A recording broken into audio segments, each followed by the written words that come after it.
Hello! Hi! Hey there. Hello, everyone. Hi, and welcome Hi. to the fifth Hello. episode of What's going on? CounterCast. Bones is possessed by the hand demon, it seems. My hand is possessed. Poltergeist. It's It actually doesn't poltergeist, work, so I have to shake it like this.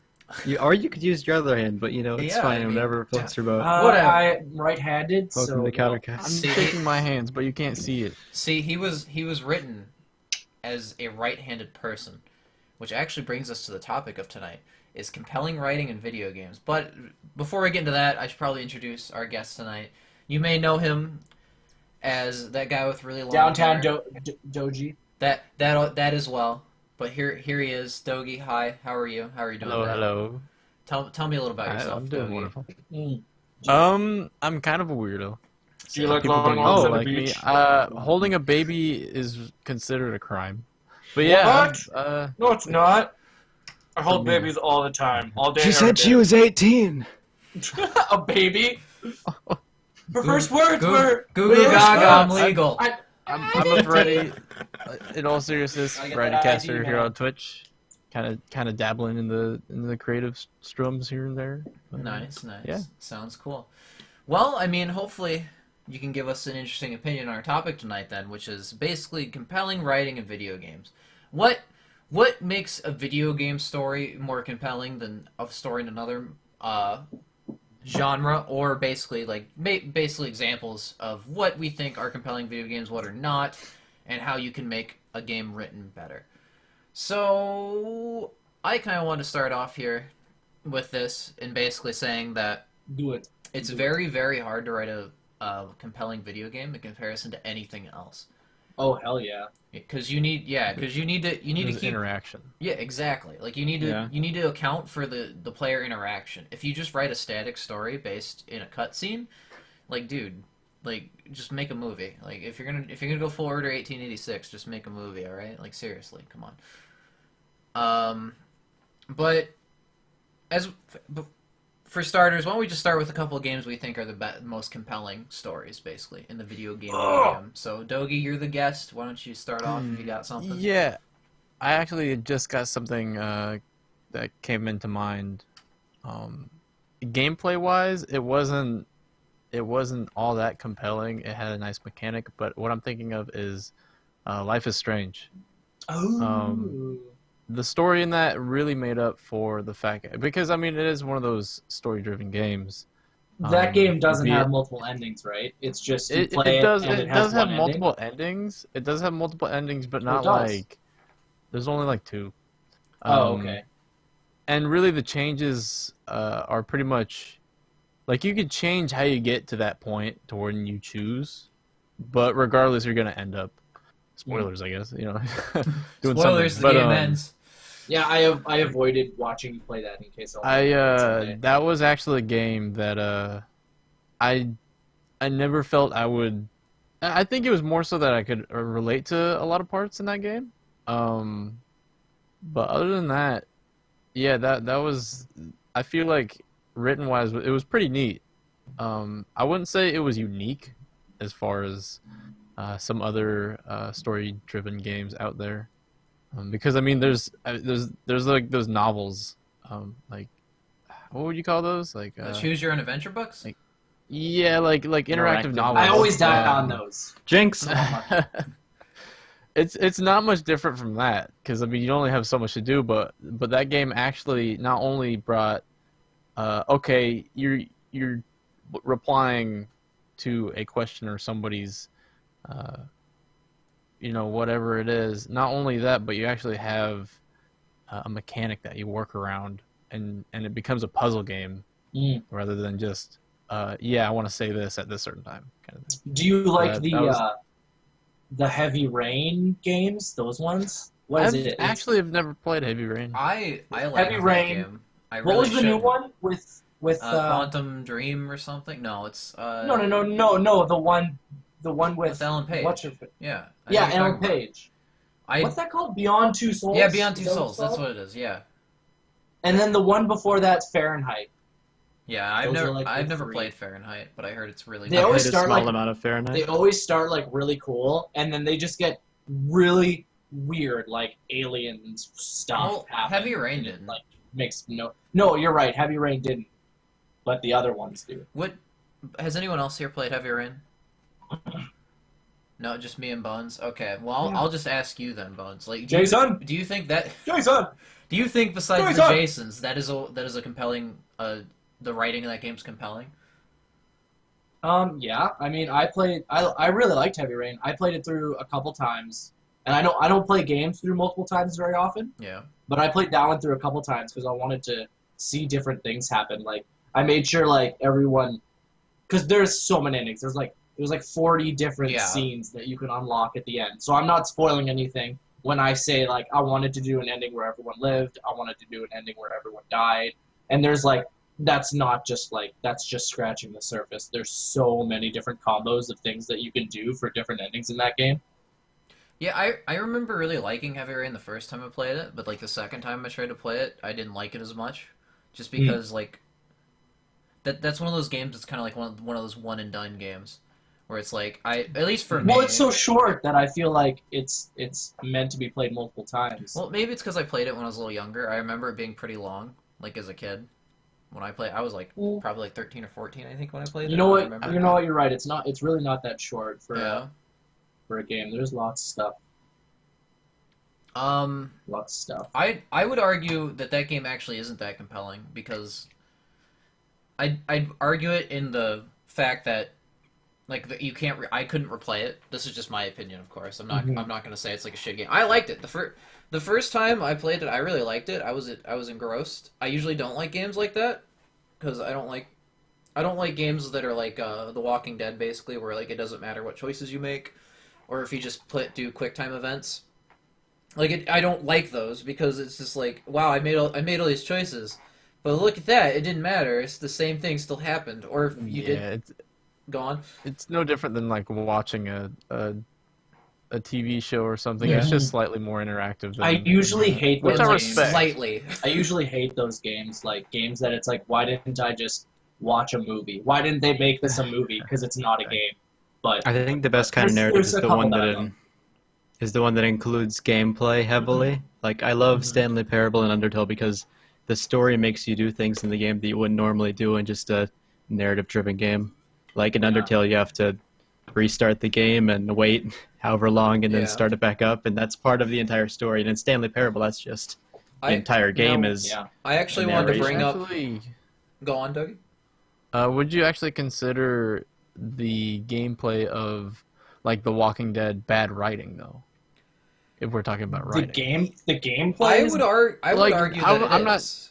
I know what you're trying to say. Yeah. It's because I feel like writing, of course, has to do with I feel like good writing not only incorporates the story, but the story actually has to do with how you play the game, which is obviously not exactly what Walking Dead has, or any of those Telltale games. But I feel like as far as the writing goes, like the core writing, it's pretty neat. It's just how they execute it. It's not like the choice. It doesn't bring everybody in.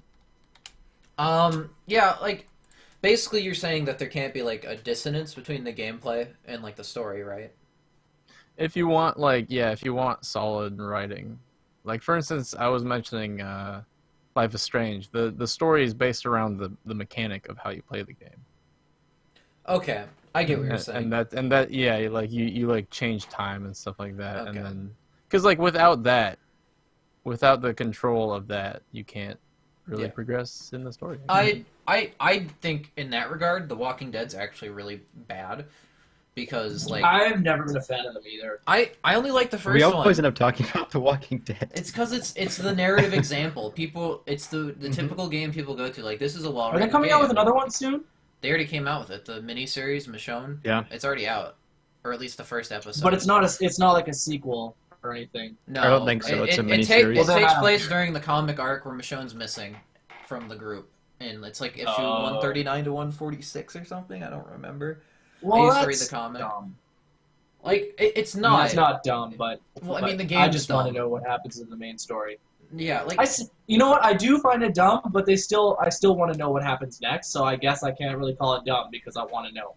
Yeah, so like I guess the original. I'm just those a hypocrite. Though the two Walking Dead games are based loosely on the comics, like they'll have comic characters from the comics show up, like Glenn, like Glenn shows up in the first one, but like that one's directly based on the comics. It's explaining what happens to Michonne during that specific time period in the comics. I didn't know that. Yeah, it's kind of weird. Them, right, Dogi?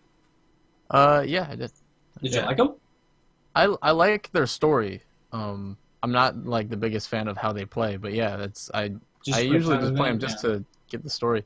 And actually, it blew me away because I found out like the second one has more multiple endings than I thought.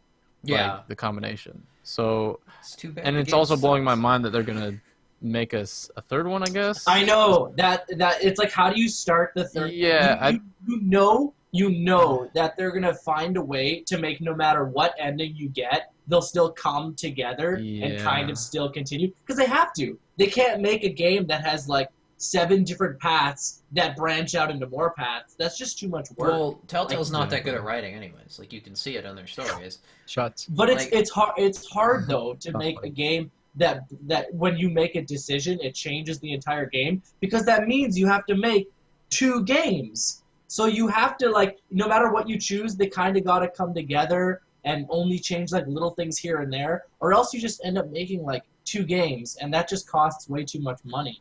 I mean, that makes me wonder now, like, if it's gonna be kind of like the Mass Effect. Let me just say it like this: the Mass effect, where like, if you start the first one and then carry over to the second one, it'll have like your character.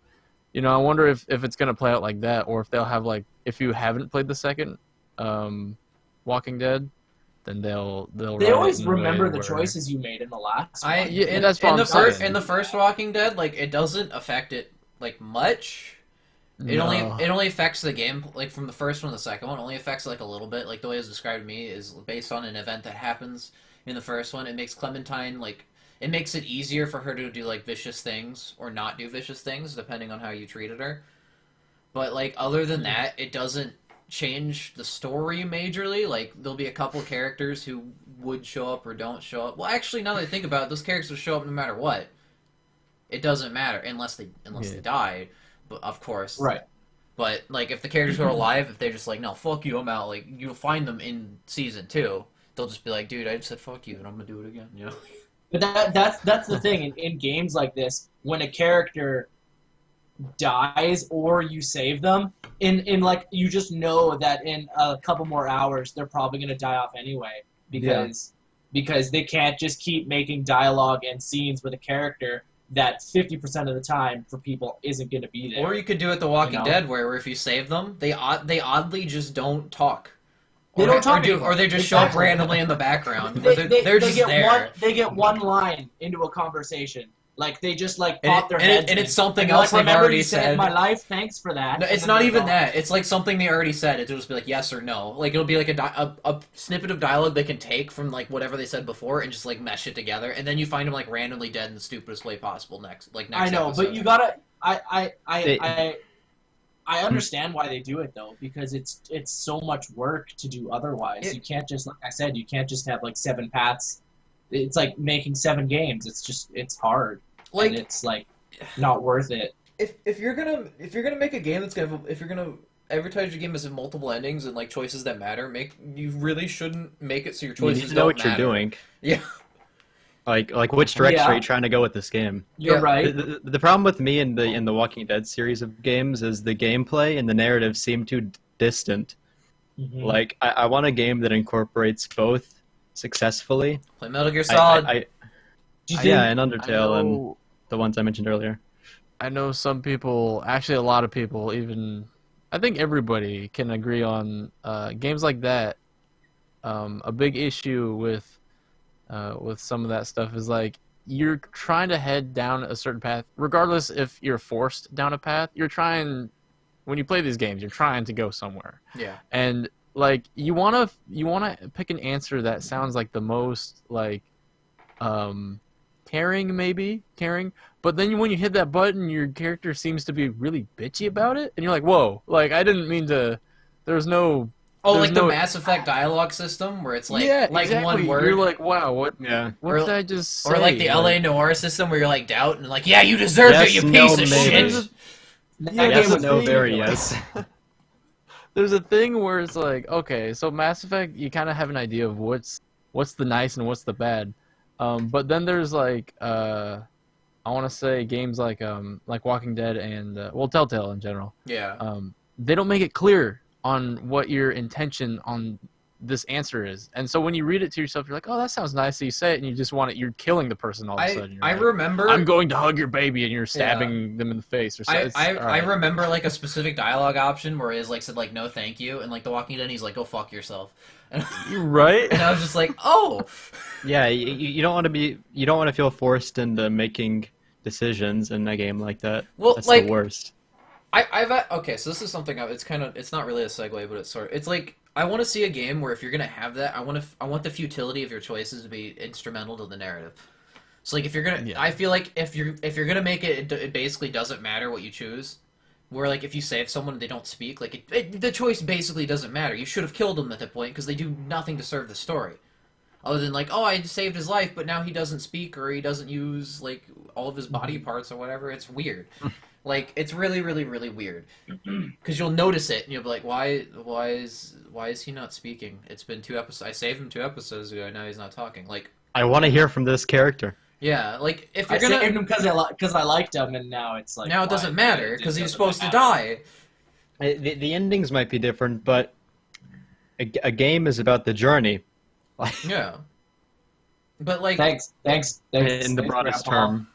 Like, listen, it's not about the destination; it's about the journey. Are we there yet? I feel like I haven't seen a game like this, but this is a game I've always wanted to like. If I were to make a game, this is the plot I would experiment with, where I would give you a bunch of choices, but I would make it obviously futile. To like, I would show them that this is a predestined course. Like you mess with the narrative in a way. Where, like, you set it up to people, like, as they play it in the beginning, like, oh, yeah, dude, this is awesome, I have choice, you know, I can make all these cool things happen, you know, I have choice. And, like, they slowly realize as the game goes on that, like, it doesn't matter what they choose, I set you on this path. So, like, it messes with the player's expectations. Like, I haven't really, there's only a couple of games that I've played that, like, take gameplay mechanics and use them to mess with the player's expectations. And probably the biggest... Pony Island! I'm gonna go into games that are good. So, like, probably the biggest... source of that. Pony Island was a pretty good game. Look, I don't care. I'm talking about Metal Gear Solid. Metal Gear Solid 2. Probably the best example of taking using strictly gameplay to subvert a narrative. So, Metal Gear Solid 2 was purposely designed by the goddamn genius that Kojima is to be the exact same as Metal Gear Solid 1, but be the exact opposite thing at the same time. You play through Metal Gear 2 and 1. No. Yeah, 1 and 2. It's one because 1 is they're both the exact same thing on purpose. There's still stealth games at heart, kind of. No. This is gonna take a lot longer than what I just said to explain. So basically, what they do is they set it up so that they set up the game. He sets up the game to piss you off. Like all the pre-release things that showed it was like, oh yeah, Snake's gonna be a badass and whatever. You play through the plant chapter and it's like, oh, he's dead. Like. He's dead now. And so they bring in Raiden. Everyone's like, who the hell is this guy? And he goes through the exact same plot arc that Snake does in the exact same way. And there's a narrative reason for it. I'm probably not going to spoil it because if you haven't played it, oh my god, you need to. Because it's probably the most beautiful example of using gameplay in combination with narrative to make someone feel something. That's what Kojima's good at. And I think he's one of the best. I don't want to say writers. I need to play it. It sounds the best. Yeah, it sounds like the best. I love that game. The way he directs I wouldn't say the game he's is the best beautiful. writer. I would not say he's the best writer, Well, but no, I would 'cause say that he's very good at bringing you into his world. Yeah, like he's very good at making compelling. Like you don't have to have good writing, have good compelling writing. Like you want to learn more about Metal Gear Solid because the gameplay is so intertwined within the narrative that it makes you like oh my god, like I've just been doing this thing that the game that I was like pissed off at and the game wanted me to be pissed off at it, and because I feel this way I'm going to feel the way they want me to feel at that point in the story. Like I love games games and shows that drop you into like the story like halfway through, and as you're like progressing in the story you're also finding out what happened before. I don't know why, but I love it's like so easy to do, but I love it. And I'm always just like I'm like, how did he get that? Like, how did this happen? Why is this person here? Who is this? And then you get like flashbacks and stuff. And I love shows like that too. Shows that just drop. That's you right why in you the like middle. Cowboy Bebop. Huh? That's why I love Cowboy Bebop. It's like Kingdom Hearts. That's why. Kingdom Hearts.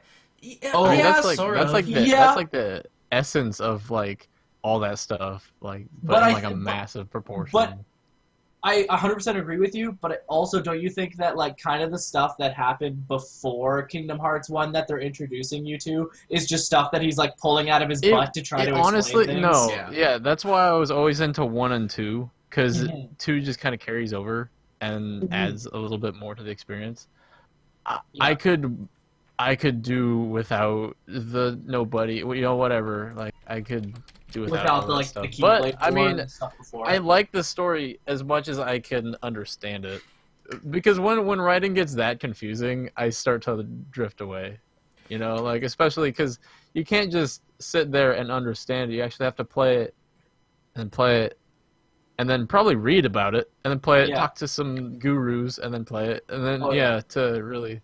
Yeah, I think Dark I did Souls does so that much really well. studying on Kingdom Hearts when I played too. I studied so one of my much. viewers wanted to like me to explain the plot of Kingdom Hearts to them, so I was like I don't have Me? like enough time. No, well, it was someone else too. So what I did is like you need to call me. I will bring you on stream because I was grinding in Kingdom Hearts 2. Like I cannot do it via text. I have to do it were when you we're in a were you conversation. streaming Kingdom Yeah, Hearts 2? I was. It was like one night when I was grinding. I brought them into the stream. And I was like, I need you to like listen and ask questions because I know you're gonna have them, and this is the only way we can do it. So Yeah, like, you can't type. I explained the entire plot of Kingdom Hearts to them. They're like, this makes like no fucking sense. And I There's was a like, couple yeah. big loopholes still. Because I studied it so hard. And then people would come into my chat when I was playing Kingdom Hearts 2, and they would like try to tell me about the story, and they were like wrong about things. And I'm like, no. And like, then you subconsciously put them into account somehow, and you're still like it makes you more confused. You're like, why is this a thing? Because they're there not was like one completely guy wrong. Who just kept like he kept saying he was like a Kingdom Hearts whiz, and then he kept explaining it, and I was like, that's not right. That's not right. Like I studied this shit. Test me. Riku. Like I'm ready. Usually with that game though, it's like they're not like all wrong. It's like half wrong. Like it's like yeah, I mean it could be right, but it's probably not. Because it's like ridiculous. Riku is actually Kairi. Like what? It's true. And Reiki, Zelda's actually a girl. they're actually all inside Sora's heart, who's inside of everyone else's heart, who isn't a person but he is. Like it's just like some random shit. The only big problem I have with the story right now is the fact that in the whole point of the organization was so that the nobodies could like become human again. But then we find out with like the Xehanort's coming back because you destroyed his Heartless and his Nobody, and now he's coming back, and it's like so all the nobodies could have just like found their Heartless, killed it, and then killed themselves, and they'd come back. Yeah, like that's how the organization could have just come back. Like such a huge loophole. It destroys the organization entirely. Like it destroys the whole meaning. It's like of the they didn't have the plot planned out like 20 years ahead or something. I know. So Kingdom Hearts doesn't explain the story during the game. No, it does. It does, but it's really convoluted. Yeah, like you see, when you I was trying to compare it to many Dark characters. Souls. You get bits and pieces that look like other characters. You get bits and pieces like every game, and then like you try to fit it together all together, and like this makes sense here, but not here. And so it's like you have a puzzle, but you almost have all the pieces, but some of the pieces like don't fit right, like they sort of do. It's kind of like an old puzzle. It's kind of janky. It's it's like messed up a little bit. So like they kind of fit, but they jiggle around a lot, and you're like, man, I wish this was like, I wish they planned this out ahead of time or something. The biggest ass pull, I think everyone agreed. The biggest ass pull is Terranort. How they were like, this guy is Xehanort, and he turned into Xemnas and Ansem. And then they're like, no, Xehanort is actually this old dude, and that guy is actually a different guy. Xehanort when he combined with Terra, and now he's like, and that's why that guy looks like Ansem and Xemnas, even though he shouldn't at all, because there's no reason that Xemnas and Ansem should look like they should look like Xehanort because they're his Nobody and his Heartless. Hey, but they don't. Like Terranort, but they don't. It's not a spoiler. It's basic shit. As far as writing goes, would you guys much have rather played 1 and or 2? Maybe that's not your thing. Just played 1 and or 2, and would have just left the story there. Like, do you like stuff that has like your own kind of like thoughts left here, like, because I like playing or even watching a show or whatever, and them ending on something that's not like making you go like, okay, you guys clearly missed explaining something. It leaves you going like, oh shit, like what? So you're asking, you basically want to like delve into it like later on, like after you, it's like if you have to watch a movie, like, oh, I want some explanation for that. I want to go on the internet and see what other people think. What's the theories, you know? Yeah, exactly. But it's not fully explained for that purpose. Just so it's just like, yeah. So this keeping is it what you guys ambiguous. get. Right. Okay. Would you rather have that than be so? I think Kingdom convoluted? Hearts Kingdom Hearts tried to explain itself way too hard, and they should have probably just left some stuff up to interpretation. Dude, it's Disney. They should have just been like, it's magic. Like it's like they have that ability. It's Disney. They can do that. The Wizards of Waverly Place created the universe. It does involve money, so of course they're belting them out. You know. Yeah, I mean, so but, like, I mean, you see them on all sorts of different consoles and. Like it's all about that stuff. Too. Like, why didn't they just like they released all these games trying to just freaking explain all of the stuff between them, before them, even after Kingdom Hearts 2 with Birth by Sleep or whatever. But no, not Birth by Sleep, Dream Drop Distance. But Dream Drop, I can't even begin to explain that game. Like, the PS3 was like one of the longest running consoles of all time. Like, it ran 10 years before we got the PS4, and not a single Kingdom Hearts game came out for the PS3 in that time. Yeah, we've got the remixes now, but those don't count. They're not real games. Kingdom Hearts 3 is 10 years in the making. That's just too long to be making spin-offs and shit. It's way too long. Well, they're not spin-offs at this point. They're main series games. If they have plot relevance and they complete, and you need to play them to like understand the next numbered entry coming out, they're not spin-offs. They are main series games. All of them are main series except for like Chi, but Chi's becoming main series because they're bringing it to America. I know they have main plot, and you need to play them to understand the story, but when you just release the game to explain the story of the other two, or to I think, honestly, Birth by Sleep is like the only other one that should be a legit game. All the others, I think 50, whatever, 300... 358 over 2 days, God. 2 days. I think that's a great game. I do, but I think you didn't need to know it. Like, I think it's kind of explained in Kingdom Hearts 2. It's kind of like you could have left a couple things up to interpretation. You really didn't need to know every single little detail. But I do like the game. That's a great game. Let's segue into something else then, based off of that. So okay, we've been talking about Kingdom Hearts for a while. What Dogi's saying is, like, would you rather have something that explains it all, like tries to explain everything akin to like Kingdom Hearts or Metal Gear Solid 4? Or would you rather have a game... Basically, do you think it's more compelling for them to explain everything and have more questions answered and let people build off of that? Or do you think it's more compelling for games to leave it ambiguous and let people come up with their own things? Because there's like a couple of ambiguous things in newer games where people are going crazy with these theories of what it is. You know, Undertale with the Gaster thing. Yeah.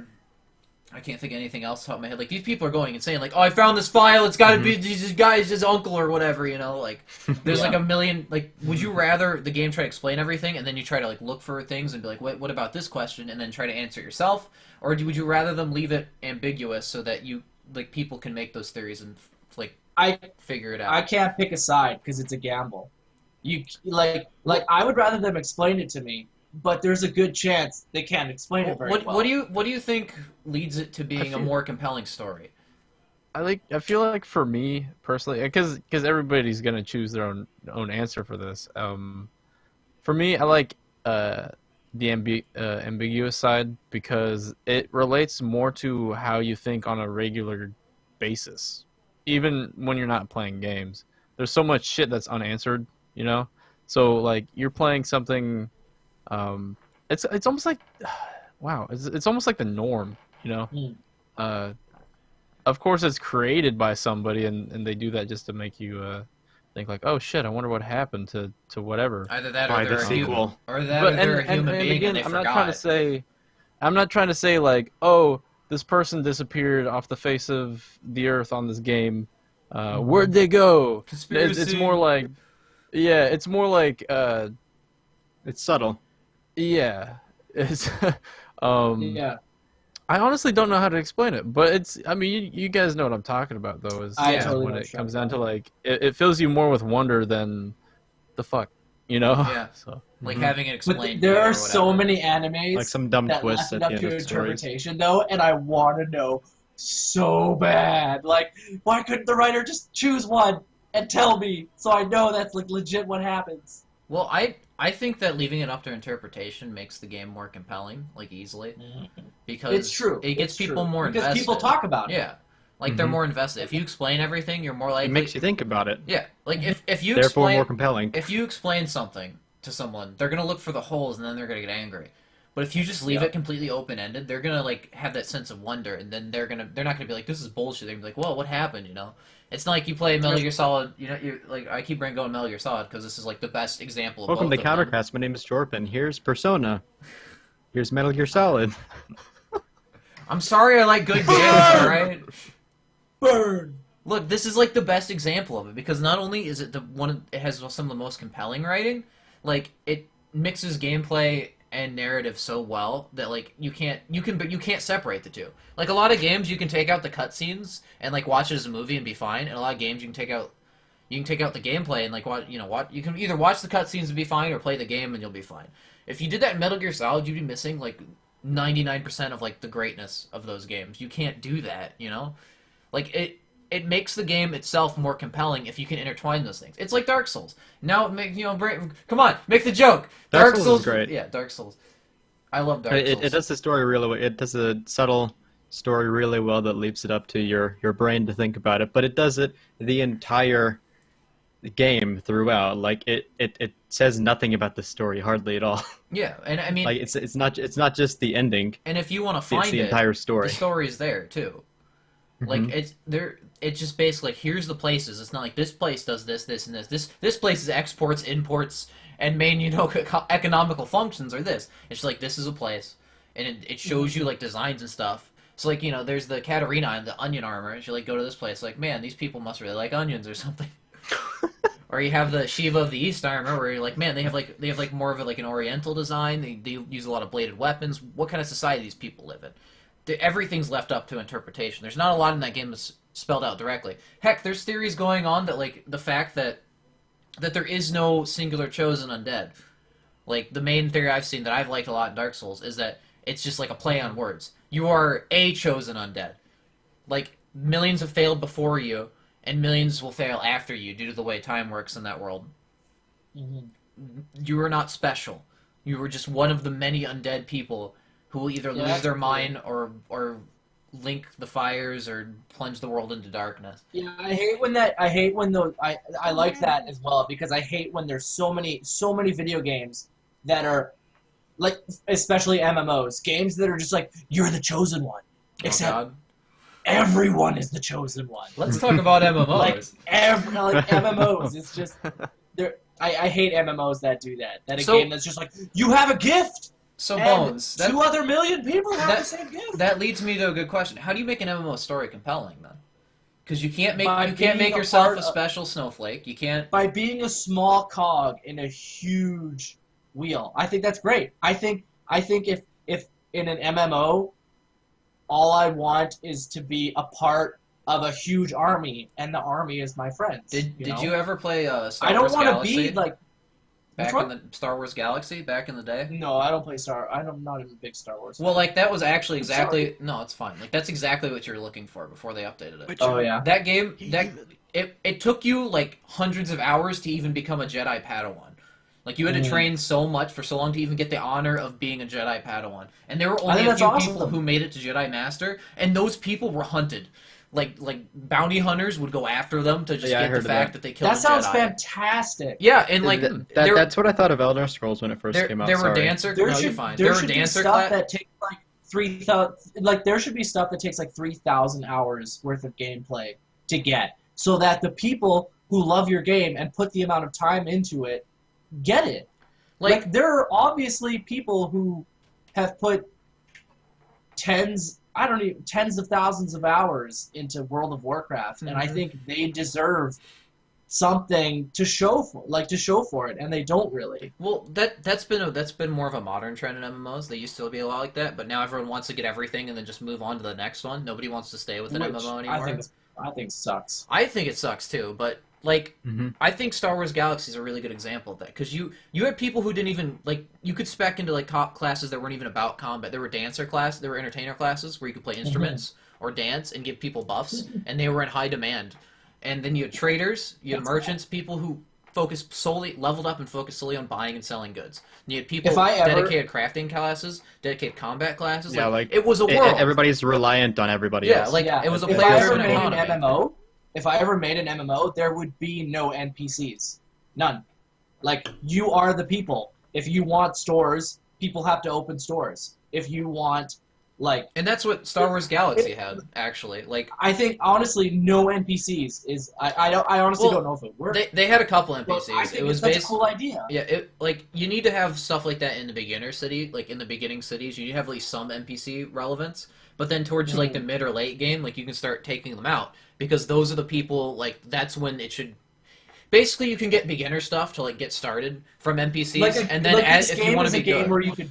Like, the game I'm thinking of, you can build stuff, too. So it's like literally when the game's released, it's just wilderness. There's no cities, there's no anything. But you can build cities, and that way you could, like, literally... There's no NPCs, you build your own city, you appoint your own king, you appoint guards, you appoint merchants, you appoint everything yourself, and it's the players. And so you literally make your own kingdom out of people, no NPCs. And if those people stop playing the game, the kingdom, you know, it perishes, it dies, and people will destroy it, and it'll be gone forever. Like, you actually need guards to protect it. You need this, and that's why, like, I always thought that would be such a cool game. I never would know if it worked. It might not work because people might not want to. Signposts for guides. Just signposts, like right as you log in, there's just this like that'd be really cool. Stake in the ground with like this crooked ass sign saying like, "Oh, go over here." Does anyone think my idea is cool or just wouldn't work? Well, that's exactly what I thought of Elder Scrolls Online. And it was a when it first came out. I thought EverQuest Next would be like that, and it would be super. But right, isn't that what you got from the ads in beta?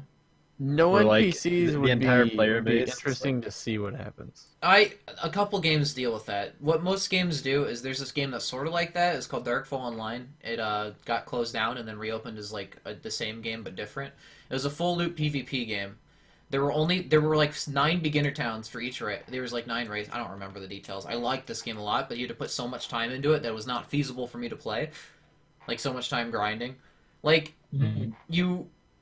There were beginner, and that's a problem too. There were beginner towns with guards, so like beginners could at least like start the game and not get completely shit on, you know, like they could get like beginner gear and stuff. But if you wanted to get anything other than the beginner stuff, you need to move out into the world. And basically every other town, like big city, was made by guilds, and each guild could like build walls. And there were times where guilds could declare sieges on other guilds, where they bring up siege weapons and attack that guild's place, and they could steal all their stuff or destroy their place and steal the castle or whatever. Like, everyone built everything on their own, but the problem with that game is there was such a large time investment needed into it that, like, nobody could keep playing but the hardest of hardcore players. There was no role for the casual player. That's the problem with games like this. That's what EVE Online is. Yeah, that's actually exactly what I thought would be the problem with my game, is there's no story unless the people make a story for themselves. And that's hard to do when you need to put a lot of time into the game to, like, make a kingdom, like, go to war with another kingdom. Like, that's hard to do. But if it actually worked, it would be so cool. And I also thought it would be super cool, like if there was mining in the world and you could shape the world, like, really deep underground in, like, places people normally wouldn't get to. You can put, like, little hints towards, like, the history of the world, and, like, the first person to find it would be, like, mind-freaking blown, and then you could, like, take the stuff out and use it, and people could even, like, imagine if you found a book that had, like, a glimpse of some of the history of the world, but then someone destroyed it, like legit just like destroyed it, and it was lost forever. Like, that would go down in history. It'd be so cool. That sort of game would be completely reliant on the type of people playing it. You're right, and it might fail miserably. Like, I don't know, because there would always be like a couple of trolls. Like, that's why you really need people to come together. And in MMOs, you find a lot of trolls, so it might not work. What are some games that, like, give you a reason to come together? Like, either it be through writing or gameplay. Guild Wars. Which I think one? that's a good example. Which one? I usually Two. I usually only want to That's the come only one I together played. with strangers if I need them. You know, I need someone Well, to help me isn't that a beat problem? this raid, beat this boss. Isn't that definitely. that it's less of like a right? I mean, you could make it a writing problem. That's more of a gameplay problem though. Like, if you make it so that you only have to group up with your friends, like you basically What, turn you the need game to? into like a bunch of people like off in different corners of the world, never messing with each other. You need reasons for people to either like be friendly towards each other or people to go aggressive towards each other. So like Yeah. basically the easiest way to do that is have if you have a full build construction type MMO, like the easiest way to do that is have resources that will be found in certain areas. So like if this guild settles this area and they can only find this type of ore here, like other guilds are going to want to get that so that they can make whatever it is. So then that creates conflict. But if you make a game where you only want to play with your friends, that's a problem. I create one of a weapon. Like literally one of a bunch of weapons, one of a bunch of items, and if people want them, like people high up are gonna have them. Kings are gonna have them. Like lots of these cool like high up people are gonna have them, and that's why other kingdoms are gonna want to go to war with them. They have that sword. I want that sword. They have that crown. If I get that crown, I'm king, and everyone has to listen to me. Might not work, but I love games depends, that have. It depends on the community, because I played Reign of Kings for a while, and like you could become king, and I became king at one point. That game. And like there was always some guy trying to ninja the throne whenever he did anything, so it turned into Yeah, me but that was babysitting. stupid. That was just, yeah, it was. That was just like that was stupid because it was just like you sit on the throne, you become king. Like that was a stupid idea. It should be like it's an item that you have. Well, it is. You like, always have it. You had to sit on the throne for like at least like a minute. So you basically and if anyone touched you or hit the throne at all, like you would get knocked off. So you'd have to sit there for like a full minute. So well, my game wouldn't be like that. I'm making this game Kickstarter. Bones, please don't. How do you encourage cooperativity though? There's two ways I think you can do it. You can do it through through gameplay, making it near impossible to progress without it is like the easy way. It's the crutch, yeah. Giving more bonuses for playing together is a harder way to do it, but it's still pretty easy. Or you could give it a narrative. Dogi, what's your I feel like it would be really cool if you had kind of like that idea of or actually here let's just go as far as to say let's make a game that's really hard to survive in, right? Like you're in this hostile world. You have like beasts, you have people maybe, but almost the only way to survive is as if you were in a pack, like of wolves, kind of thing. Because without your pack, you can't. Yeah, with other people. So like you would have to actually like team up with people in order to. That's the survive. crutch we're saying. That's like the easy way to do it because you need other people. We're saying is there like an easy fun way? Well, like, but I'm just saying because most games nowadays I feel like are too easy to even play by yourself. Yeah, like I make totally a game, agree. make a game where you're actually forced to do it, not just because it's better. That's a main But because there's a lot of survival games right now. But like, there are a lot of unsocial people who don't want to. And then like then it's a challenge for them to like if you pull out a game saying like I'm making a survival game where you're gonna need other people and they play the game like what the hell I can't play it alone. Then you tell that person well I told you can't do this.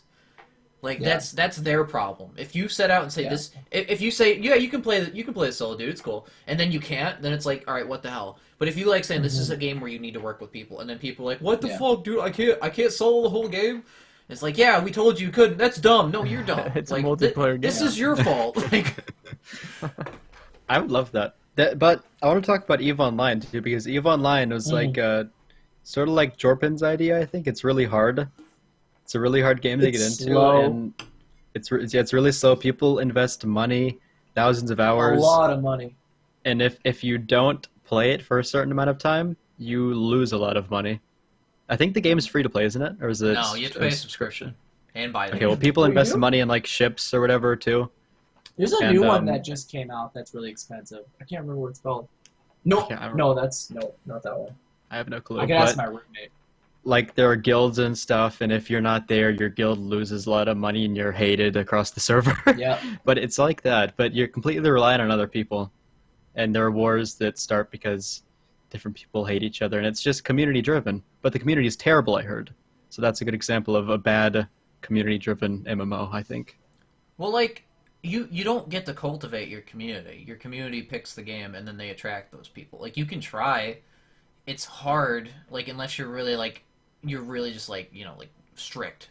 And you're like, I only want really nice people. So the minute someone says anything remotely could be considered dumb, banned permanently. Like that's the only And way.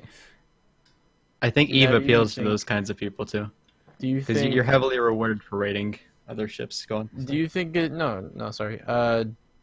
Do you think the making of that game, like how you have to invest all that time and it just sounds tedious.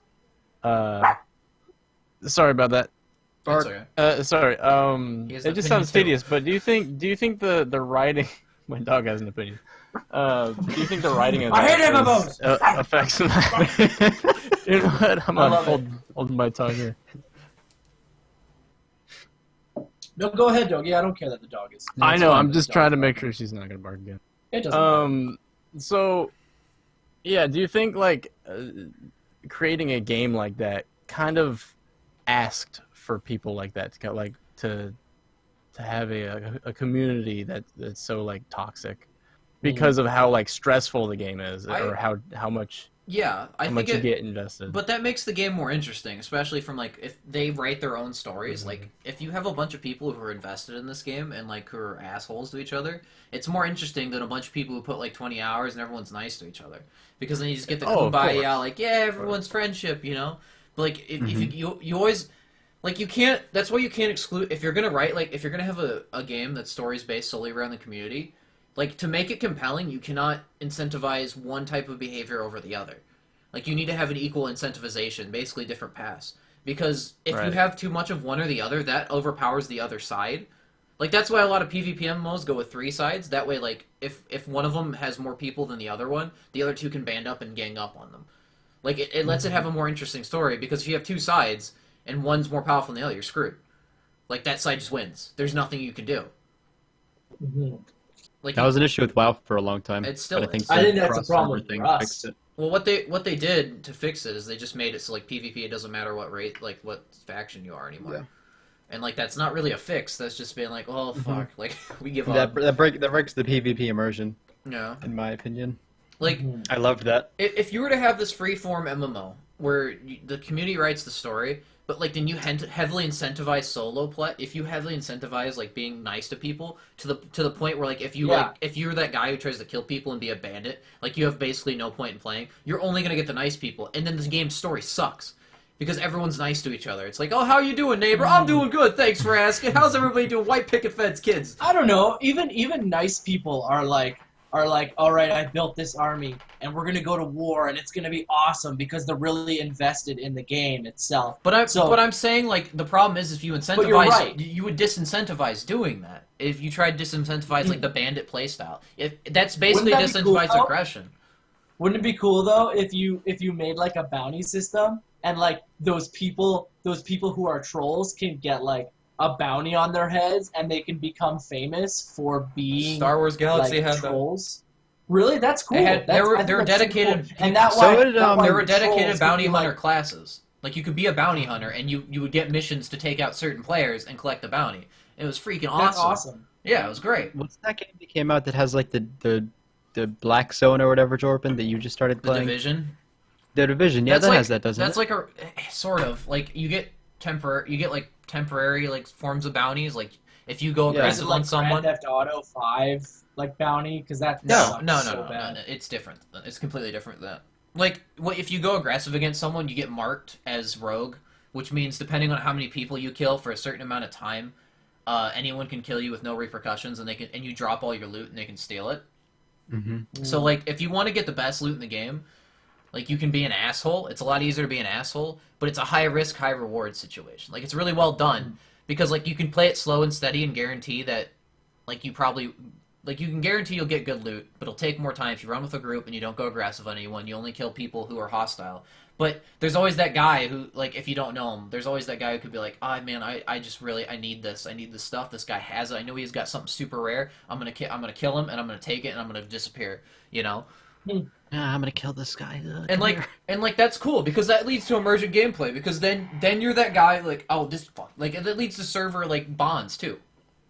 is like if you got that guy who's like, oh, that fucking asshole, you know, like let's take out Sunday's a piece of shit. He stole our gear. You know, that gets people bond together. Chat has a good point. That's very similar to Arcade. Arcade is badly made though.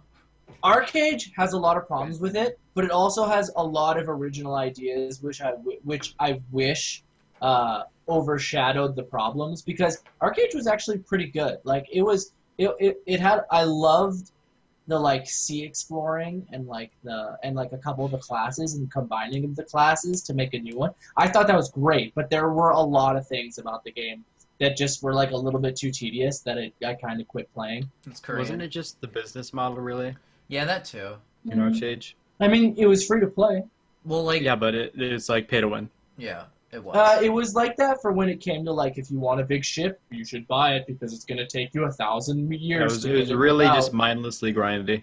Yeah. It was. It really was. No but it still had a lot of cool ideas. No one's really made a game that's like that isn't mindlessly grindy. Yeah, you're right. Free to play just kind of comes with it's need to be grindy. It's not even free to play. People need to pay. Like Star Wars Galaxy is really grindy. That was another problem it had, is because you need to put so many hours into it to be good. But like that, if you wanted to make a game like that where like the best people are the best people because they put the most time, like you have to make it that long. You have to make it grindy. You have to make it so that they have. You can make the grind fun. That's okay. Like no one will call it grindy if the grind's fun. Yeah. I've been having fun with Warframe, and it doesn't. It's grindy, but it hasn't started to feel grindy yet. Yeah. I know a lot of people that like that game. I still haven't picked it up yet. Like, oh, sorry, you go. No, go ahead. I was gonna say I wanted to change the subject because we've been on MMOs for a while, and I have a good topic. Okay. I was gonna say I want to talk about like games that have great twists. Like without saying spoilers, but games that like legit stories that blow your mind. All right. We'll tell you what goes on, but he dies. It's crazy. How do you? Yeah, I can't tell you what a twist in a story is without telling you what the twist is. No, like I could just say like examples of games. I'm one of those people where Xenoblade if you say a game like if you say a game you says has a twist, you just spoiled it because like it's only a twist if you don't know what's happening. Like, welcome to CounterCast. My name is Nick. We're going to talk about Xenoblade Chronicles. That's fine. But I was going to change subjects really quick. I was just going to say Xenoblade Chronicles is the only one in the last, like, 10 years that had a twist that blew my mind. Well, shit. Now I know there's a twist. Thanks, Spawn. Yeah, but you have no idea what it is. So, now I'm expecting it. Like, if we're going to talk about twists, it's fine. But you can't be like, don't spoil it, because, like, if you say there's a twist, that's spoiling it, because if you... The minute you tell someone there's a twist in the story, like it's like watching The Sixth Sense and you be like, "Oh, there's a twist." Like now you're like, "Oh, well, shit. Now something weird's gonna happen. It's not just a regular movie." Now I'm sitting there expecting it. We won't talk about because Bruce Willis dies in the end. He's dead all along. Dumbledore kills Snape. Oh no! Whoa! Look, man, you can't just drop Harry that Potter on me. kills Franklin. Franklin? The turtle. Why did Harry Potter kill Franklin? No, but hey, it's Franklin. Going back to like twists, can you think of any games like where the twist is actually a detriment to like the story? What do you mean? Like basically there was a twist in it, and you're just like, well, like that didn't need to be there. It's just kind of there so that they could pretend they're good at writing. Like every single twist where it's like this guy is his dad, and you saw it coming 1,000 miles away, or like just. There's so many JRPGs that have, like, horrible twists that you just call instantly. One of my favorite games of all time, Rogue Galaxy. Like, the first 10 minutes. I'm gonna spoil it, and I don't care, because it's so obvious. Like, you literally meet a character in the first 10 minutes, and you're like, that's death. It's so fucking obvious. No, I mean, like, Persona 4 has that to an extent. It's so obvious. Where, like, apparently I was the only person who thought it was obvious, but when I played it, I was like, this guy's the killer. Like, I was just like, yeah, there's no way he's not. Like... And then, like, when it happens, like, oh, I was right, that was really easy. But, like, apparently people... Maybe we could talk about bad twists. Bad twists? Yeah. I think the father trope's played out at this point. Yeah, it's, like I said, it's in so many JRPGs, and it's so obvious. Yeah. There's a lot of JRPGs have that, where, like, the evil warlord guy is, like, his father. It's actually just Star Wars. Like, I always want to talk about the twist in Xenoblade Chronicles, but the game's like 100 hours and no one else has beaten it, so I have no one to talk. It hurts my heart so badly that I have no one to talk to. I actually still really want to get that game. I do too, but now it's completely ruined, and I don't want to play. Not the new one. Oh, not the new one. Not the new one for the Wii U. I still haven't even beat that yet. I haven't either. I was grindy. gonna start playing it on stream once I got my capture card, but it's too grindy for stream, man. Yeah, I tried. Yeah, I thought it's too grindy for stream. I wish I could, but there are so many quests, and no one wants to watch that. But it's so fun. I think a game that has a bad twist makes the game like really. It just kind of puts a sour taste in your mouth, where you're just kind of like, why did you do like a game can have a perfectly good story, and then they just throw like some shoehorn twist in, and you're just like, man, this story sucks now, like, because it's like that was the build up. That's what they build it up to, and there's twists. Now you're just like, well, this game sucks. Like, they built up this narrative to a certain point, and then they added this twist, and it was bad. I don't think Final Fantasy has bad twists. I just think it doesn't have twists. Final Fantasy games are like ruined. They're just as generic as they come, so there's no twist. They're generic, but I still love them because I think the battle systems are good and keep me wanting to play. There's only the stories are fine. There's only that 1 in 10 that I thought was good, but they start hinting it like really, really hard towards the end, like towards it. Yeah. I didn't even know it was a thing until like someone spoiled it for me, like, oh yeah, by the way, and I was like, dude, what the shit? I'm still playing it. That was actually a pretty good twist, though. Like a lot of people didn't see that coming. I mean, like how about the game you played today? Sorry? What's that, Dogi? What game? No, I was just gonna say, like, I like how, as far as talking about twists, all we could be like, oh, you remember this game? Yeah, oh man, the ending. I know. But what else can you do? You don't want to spoil it. Yeah. Like, that's about it. It's like all we could say. Well, like, I mean, there's a statue, like, so we go back like 20 years, like, you know, like Mario defeats Bowser in the end, like, that's okay, that twist, you know, I think we all... Whoa. Spoilers! I'm out. Yeah, I'm out. Mario touches the little axe pretty and mad Bowser about falls. that. There's like a stature, like, you know, like, there's a point where, like, you kind of expect people to at least know at this point, like, what it is, you know? Yeah. Even if they're not gonna play it, like, you can't, like, so no one's gonna get pissed for spilling the ending of Pong to you, you know? Like, dude, what the hell, I'm still trying to beat it! Like... That takes you back to timeless games too. Like you're gonna know.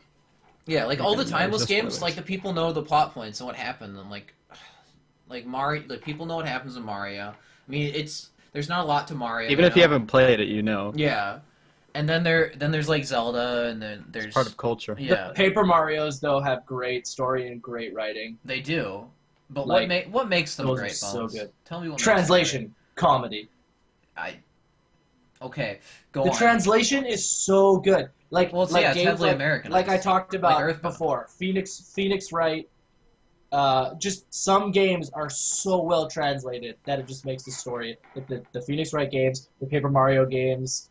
What other games? I think Persona games. I'll give you that one. Everyone has super well translated. Everyone has their own translation style. Like each studio does. Like if they're going to translate Japanese games, like Earthbound, like basically rewrites the story to be more kid friendly and be like more tongue in cheek. From what I've heard. But it's still fantastic. Like it's still it's just the writing prowess of the translation team. They can take the original meaning and like either twist it into something that's like still really good for an American culture. Like Persona 4 basically just ports like the story. Like Persona games just port the story from Japan. Like they even keep the honorifics. Like ever you hear like, you know, like Chan and Senpai or whatever, like they keep it as like legitimate to the original game as possible. But like a lot of studios don't do that. No, of course not. Like I think it's good that they keep it. I mean, it's. I think there can be an argument made for either side because I think it just depends on how good the writing team is.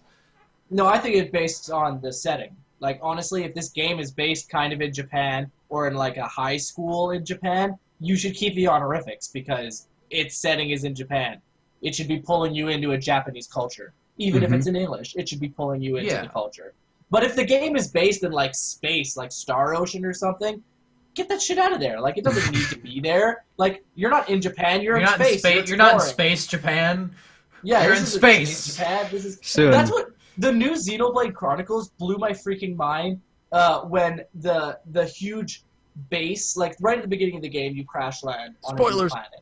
Not a spoiler. It's right at the beginning. Doggy, I was still playing it. Ah! When you go out, playing Mario Kart. Like a really high. You could find like a really high cliff that has like a beautiful view of the whole ship, and it says United States on it. I'm like, whoa! Like this ship is from the States. Like it's The small a huge things. it's a huge JRPG, but they were just like, yeah, it's probably the United Kissing- States that would build it. kissing And they knew ass. that, so they put it on there. And I was like, it blew We my love mind that I saw America. United States with the American flag on like this JRPG ship.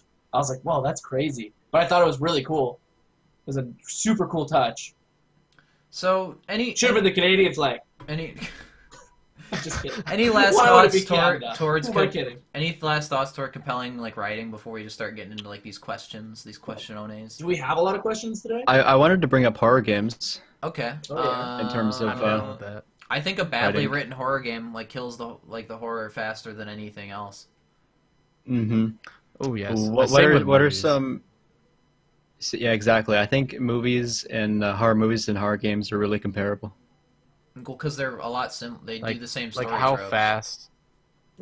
fast they move, like how fast the story's moving, or like how quick somebody dies after meeting. You know, it's Like, yeah, the pacing. It's really Mhm. yeah, and also it doesn't always have to be like a thriller or like something where somebody dies. Like, my favorite horror games and or movies are like the psychological ones. The ones that Oh, really yeah. make you think. They're more like poetic, and I find those ones to be more or less with the best like stories. I mean, Silent Hill, that's psychological thriller, horror, whatever. And Silent Hill is always a nice touch. Like I Even played the bad Silent Hills were nice. Yeah, like I played Silent Hill enjoyed 2 for the first time like last year Hmm. during like Halloween, and like I was like, holy shit, this game's amazing, dude. Like It's good. it's really well written. Like the voice acting's crap, but like that's just expected from Konami at that point. But like it was like actually really well written, and like it had a lot of cool things going for it, and I still remember it because it's like, wow, you know, like it was one of the few horror games that actually got to me because it had a really good story. It knew how to pace the game well enough to like get you actually invested. It wasn't just like, oh, spoopy jump scares. Oh, you better be scared now. I'm gonna get you. Exactly. It was just like when a jump scare happened, and it didn't happen often. It was I- because you were not paying attention to the environment. Right. I hate It's jump led up to. scares. Yeah, I mean, not just how they scare you. It's just no, actually, how they scare you. It's really cheap. It's a Yeah, cheap way out. it's of It's the it. cheap, cheapest right? way. It's lazy writing. Yeah. yeah. I loved It's- watching it's- you it's play. terrible. For the most part. I loved watching you play SCP, Dogi, because you knew about all the monsters. And you were, like, SCP teaching is them. like it. Of course, it's got a nice mixture of creepy and jump like scary. the jump scary and very eerie. The things that really make you feel uneasy. I that love game when you just were, like- it just I makes hate you feel wa- uneasy. And that's what I love. Like Yeah. you don't feel comfortable in that space. You want to get out, but you're in Yeah. it. You know. I hate watching horror games, but I loved watching you play that. I loved when you went into the room with the one monster where it just doesn't let you see it, and so you were like turning really fast so you could like maybe sneak. I was peek at trying it. to see him. You did see it for like Yeah. a brief second, remember? And, Yeah, yeah. and Oh, that's freaky. But I no, forget, it's friendly. It doesn't Yeah. kill you. It's like just a little Hello. like fly or something. This I'm game, scary. this game, I'm not gonna this hurt you game though. in particular. There were some friendly I don't monsters in want to this judge game. it harshly, because it's not even done yet. The only thing I could really say is they've been working on this game for a long time, Mhm. but they've worked on so much lore in its time that it's immense. They can't fit it into the game just yet. I mean, they're still just Oh, it's a slamming things into Feature it. bloat, basically. But Yeah, it's pretty cool. much. But I loved but learning I love when Dogi learning was about teaching you these about like stuff. crazy things. But You fell into, like, because you some actually pocket interact world. with these things. You fell into like some pocket world and you had to find your the way out. pocket That- dimensions.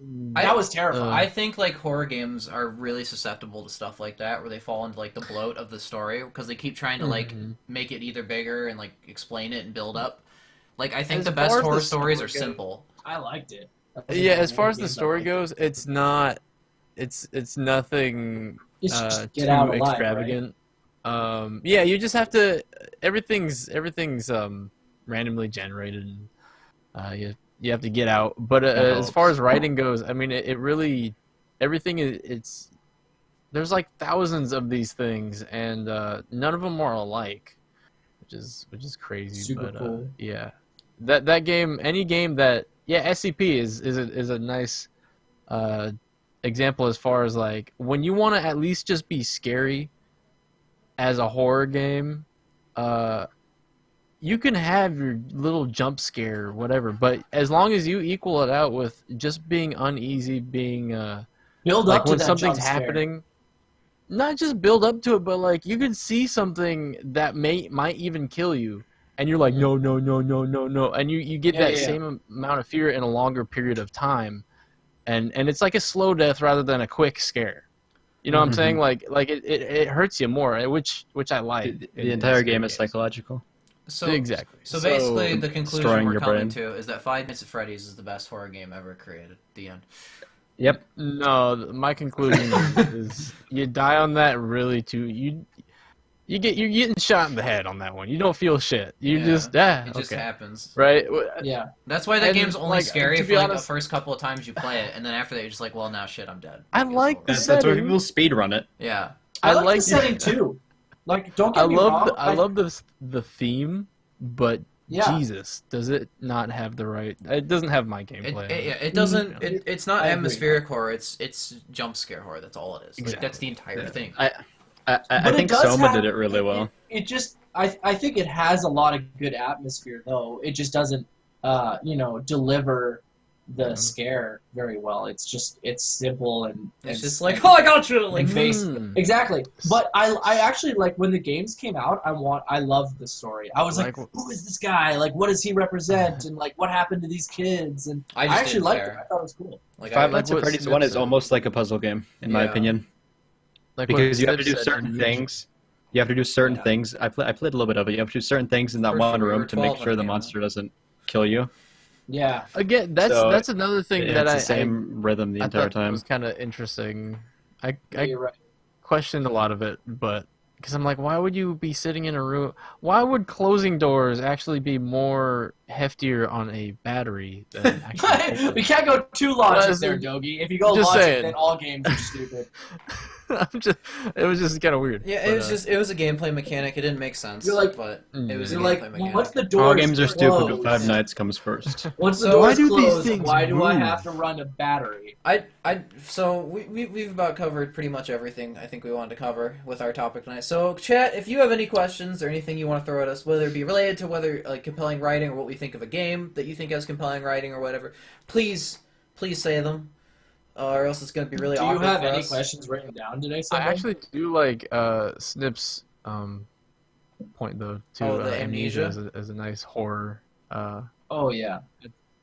I wouldn't say Machine for Pigs. That one was terrible. But the first one was it's crap, in my opinion. Okay. Like, it didn't have, like, the... It didn't have the... It had the atmosphere right. It just didn't have the uneasiness for me. Like, pig. No. Like, when Morbid Jerry's question, when we answer that, he's gonna come in here and ask it to the camera. That's my roommate. I'm gonna make him do it. Okay. Well, I really like Amnesia: Dark Descent because it's psychological. I think it. Yeah. I think it relies a little too heavy on the monster sometimes. Like, to actually make it scary. Mm-hmm. But, like, I'm okay with that. It's just not really for me. I like allowing a lot of the psychological horror just be you, like, your mind, like, creating things, basically. It's purely psychological. Like, the game puts you in a really uneasy situation, puts you in a dark room, and it's like, oh, what are you going to see now? Like, you know? I just started playing Layers of Fear. Never heard of it. I don't know what that is. I kind of know what Explain! that is. You guys don't... I'm the only streamer in here who knows Layers of Fear. Like, Alright, so anyways, that game I is don't a play horror psychological games, horror they scare down me. to its... Yeah, no, I know. Whoa! Whoa! This game, I'm sure people in chat will know Layers of Fear, but that game is pure... What you were just saying, where it's just all in your head kind of thing, like, it's not just reliant off, like, a monster or something. This is what this game is, and because you play the role of an artist or a painter, but he's got some mental issues. That sounds awesome. Oh, I did see that. I think you were playing it when I was watching it. I was probably playing it. It was actually I played it on it was really Monday. confusing. I think it was Monday. But the confusion made it scary. Yes. Am I right? It really did, which was kind of new for me. I was like, wow. I don't know. That's a really nice one. But anywho. Okay, yeah, I mean, I don't really have anything else to say about Amnesia, so I guess we'll bring Bones as roommate on to ask his question. Yeah, ask the question. Come here, Jerry. Let's get in here. Ask the question. Hi, Jerry. Alex, get your head. Hi, Jerry. He shaved his head. Hi, Jerry. What happened? Hi. Do you believe that Western game devs or Eastern ones are better at writing a narrative in current gaming? Why? Thank you. That's funny. You're gonna listen to this. Now he's got to go listen to the answer on delay. Someone else take this, because I need to think about how I'm going to word my answer first. I mean, it's hard because I don't. It's hard to answer that because I don't know. I don't know exactly what gets lost in translation. You know? Yeah. Like when you see a game translated, like there's a good chance that they translated the game so well that it's a lot better than the original. So, like, who knows? Maybe all the jokes and all the puns in Phoenix Wright, maybe they were just added and they're not in the original Japanese game. So yeah, they probably weren't. So it's unless I spoke. I don't know if I could really truly answer that unless I spoke Japanese and could play the games in original, in their original setting. But for me, I think Japanese games are better written because I think America and North America cares a lot more about being a AAA game and having good graphics and having the open world and the choice, because that's what I was actually going to bring up. Is there's like Naughty Dog who does like pretty good stories that are short, but only Japan really does like long stories like with JRPGs, and some of them are so good. So like if you ever go ahead, Nogi. Now can you actually can you think of ways with those JRPGs to easily shorten them though? Because I feel like a lot of filler, isn't it? There's a lot of filler. Depends on the game. Like fillers, for instance. Now I'm not saying a game can't have a long story. I'm just saying like there could be a lot of fillers. A lot of grinding. Just grinding levels. Yeah. Whatever it is. I mean, whatever the game you're playing, they could easily make it feel long and good when it's just like, I mean... It depends on that might cost you extra. It might cost you extra, but... That's good. It depends on... At a Saturday night. It really depends on what you consider filler, because a lot of people justify filler as developing the characters more. Like right. There's a lot of like, especially in anime, there's a lot of like fan service moments, but people like see those as like character development. Like it shows you what the character does in certain situations, shows you how they react. It's all about how you take like the quote unquote filler and use it. Like the bad games, like what they'll do is they'll just add that in to make the game longer. But the good games is they'll add in like fun scenarios, but it will tell you something about the character, and like then they'll use that later on. Right. Yep. Xenoblade did that. Persona like does without that. being Phoenix, so blunt. I'm not Phoenix Wright. What am I thinking? Can I just say I'm really... you brought up fan service, and I'm really upset with how much fan service is. Fire Emblem's games have like rarely have fan service, and there's so much in this one that it upsets me. Well, I'm like, that's because there are so many boobies in this game, and I'm just like, I want to enjoy the game, not look at boobies. I like being serviced. Here's how fan service is. They added the Pokemon thing where you can pet them to the Japanese version. You can pet the girls. You can sit there. I know. You could pet the girls in this game, but not in this version. Thank God. But I know. Hey, but they're patching it in. Are they? No, they're having an unofficial pet. His eyes like lit up, like, oh yeah, hey, what's going on? I can pet girls? No, I'm serious. I hate it. Like, I know exactly where it would happen. You can invite people to your room once a day, and your relationship with them grows a lot because having a relationship with other characters in the Fire Emblem games increases your stats when you're next to them, so it's always a good idea to have a good relationship with people. But it's so every time you invite a girl to your room, she says something, but she's always like blushing, and she's always just like, "Thanks for inviting me to your room," and I'm like, "This is where I'd be petting her." And then if it was in the North American game, this is so where I'd just be like, "Good girl, good girl, pet you." Are you back to America? I think. Do you like when I rub you? I think America's okay. So back onto the question. I think America's better at writing like a narrative when they aren't focused on writing an open world game, because their open world games in America fucking suck. I hate that trend that every AAA game has to be an open world. Like, look, freaking Ghost Recon is going open world. Like, what the hell? Why? Of all games, why would you pick Ghost Recon? Like this small tactical indoor shooter. Okay, guys. Open world. Like every game is going open world in America, and like it's to the detriment of the storytelling. Like open world games are really, really, really hard to write well in comparison to a linear experience because you have to account for so many more things, and so usually they just aren't written well. And like people are just like, but I get to fish. Like that's the justification. Yeah, people try to, mimic what Elder Scrolls did, and it doesn't even and do are it still that doing. well. Elder Scrolls, it's got some stuff going on there. Oblivion. I can't, as far as story goes, I can't say too much for Skyrim. I love the shit out of Skyrim. I don't. Hundreds of hours. Skyrim's as probably far as the best the game. story, It's super good. it's not the best in writing.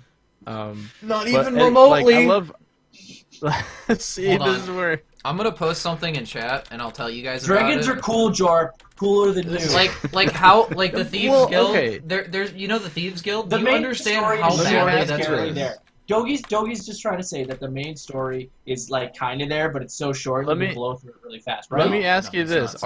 Are you thinking, when I say Elder Scrolls, are you thinking of Skyrim or Morrowind? Skyrim's badly written. Why not Really, Morrowind? Because Morrowind, everything's more fleshed out. It's got deeper systems than Skyrim. The Elder Scrolls games got progressively stupider. Like I on hated purpose. the Thieves Guild so much. Like they do it. They even admit it. Like Todd Howard went. This is about Fallout, but it still applies to Elder Scrolls. He admitted that the game Fallout 4 was too confusing with the systems they had before for their newer playtesters, so they dumbed it down. Like they progressively dumb these games down more and more so they can sell more. Mm-hmm. Like. That's okay, but like, don't expect it to like your hardcore fans like either A, like the game the same, B, for it to have any kind of longevity to it, because depth is where you get a game that's long. More Morbid Jerry put it, Morrowind doesn't hold your hand at all. You have to go in there and you have to like write stuff down in your like journal by your side while you're playing the game and figure out the world for yourself. And that's awesome because it's deep. It's a good world that gives you so many more ways to play the game. While Skyrim's just like, this guy's bad. That's what I was just saying though, because I was just saying Elder Scrolls in general, not just Skyrim. Elder Scrolls, I think, has progressively gotten worse in terms of writing. Skyrim's the prime example of everything that is wrong with everything in the video game industry. No, I think not really. I think there's so much worse. Skyrim. Like I think Skyrim uses a couple crutches. I still love the game, but there are other games that use so many more crutches. Like who makes Assassin's Creed right now? Ubisoft. Ubisoft needs to stop making games where you Ubisoft. climb towers and scout. Every single I know, Ubisoft right? game has I'm waiting for. Ghost even Recon's the gonna be car game open world. It's gonna be even open the car world. game they came out with. I can't remember what game it is, but they released I an know what open you're world talking about. car game where the car would go up the tower and frickin' scout. I'm just imagining a car going like 90 degrees up a think I radio know- tower hold now, on. like just driving like 90-degree angle straight up. Like Ubisoft is in such a rut where Hey, they just no, keep it's not that making one. the same game. They're making the Ghost Recon Bandai. game. They're making the Ghost Recon There you game. go. I can't wait for There them you go. to make it where they climb towers to get part of the. There will be towers. Get ready for it. Shadows of There'll be Mordor, ghost towers, though. Assassin's There'll be Creed, ghost towers. I like So towers Far though. Cry games. Towers add to the narrative. Dumb. You're dumb. It doesn't Your beat opinion's it doesn't wrong. beat the towers in Mount Your Friends. Oh well, those towers are just like those Those are are some- plot towers. Okay. I like those There's towers. a lot of plot in those So towers. I A lot of think dick slapping. I think we about covered that. So the question I have here is posed by Infinite Drillworks, who says, "What do you think about the whole pseudo-realistic approach Dark Souls 2 had?" Anyone have an opinion on this? I Explain. Do a definition of pseudo realism for me. well, like let's it has like a bunch of realistic aspects to it, but it's not fully real. Like Dark Souls 2 went with like a lot of the fantasy was there, but they still tried to root it. They tried to root it more in reality. There was more humanoid enemies. There was less like giant monster, like weird amalgamation Than Dark things. Souls 1. Yeah. I have a hard time just comparing Dark Souls 2 to 1 because 2 Dark is Souls so 2 bad. sucks! It's I've so only bad. played one. Yeah, I can't have an opinion on this because I'll just get mad. Dark Souls is a game about skill, about games where about doing it for like me. precise precise timing. I taught him so And Dark well. Souls 2 is just so bad at it. The hitboxes right? are brutal. Thank you. I get hit all the time in Dark Souls 2 when the sword didn't even, when the weapon or the what didn't even touch me. Like that's bullshit. Like in a game like Dark Souls, you can't have that. So I always have a hard time even talking about Dark Souls 2 because in Dark Souls 1, when you go into the fog, this I found out from Jorp and I laughed my ass off.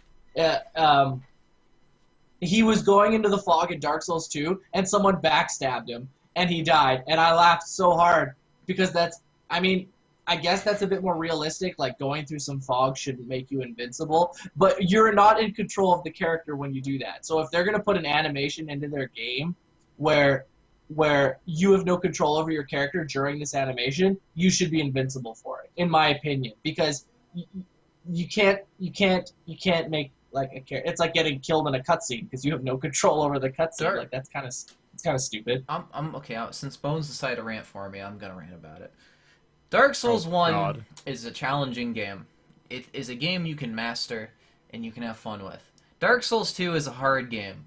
A game that throws arbitrary bullshit at you to try and make you die because it thinks that's what makes a game challenging. It doesn't realize challenging games are about precision of... Having a challenging game is about precision on both ends of the spectrum. The player has to be precise and the game has to be precise. If the game is not precise, the game is hard. Because it just throws bullshit at you that you can't deal with.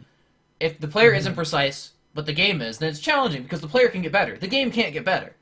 The game cannot improve, unless it has some kind of revolutionary learning AI, which games don't because it takes a shit ton of space. Like, a game cannot get better. So the game has to be perfectly precise when it comes out. That way the player can meet the game's expectations. Yeah. George, the player shouldn't have to lower. That you like the second one more, man. There's nothing wrong with that. The fact, we're just saying that you're wrong and we hate you. Tell me in the chat why you like the second one more, because I have so many problems. Dark Souls 1, to me, is challenging but fun, and Dark Souls 2 is, to me, just tedious. Like, they throw you in situations that they just want you to die, and getting through them, for me, isn't fun. It's just they keep throwing me in places where I die in really annoying ways, while Dark Souls 1 just keeps throwing things at me that are like, okay, I can beat this. I can get through this. Yeah, like Dark Souls 2 is like, it's tedious combat rather than tactical combat. Yeah, Dark Souls 2 is like, here's 30 enemies. 10 of them are melee, they're going to rush you. 10 are archers who are just going to shoot at you in the ass. Then 10 of them are dogs who are just going to stun lock you. Dark Souls 2 is like, alright, here's this boss, figure out how to beat it. Like, Dark Souls 2 is just like, here's 3 bosses, they're all gonna gangbang you. Have fun. Like, that's all it is. It's not like... Higher health bars, more enemies. Yeah. Like, that's the difficulty in Dark Souls 2. But, do you have anything you want to say about the Stogie? Not really. I actually agree. I mean, I haven't played 2. I've watched a lot of gameplay. I can't really say much on it, but it... Right. I mean, you guys know the mechanics and all that shit, but yeah, I've watched people play 2, and I've heard a lot of things about what's wrong and what's good on Dark Souls 2. But yeah, I like on 1 how hard, because I actually streamed. I played in front of people Dark Souls 1. Oh boy. For the first time, and that was because I haven't played it before, and that game is extremely tough. But when you finally start to get something, and you finally it clicks, and you know how to fight something, that fight is more rewarding than something that is clearly out to get you, and just clearly to I don't know, piss you off.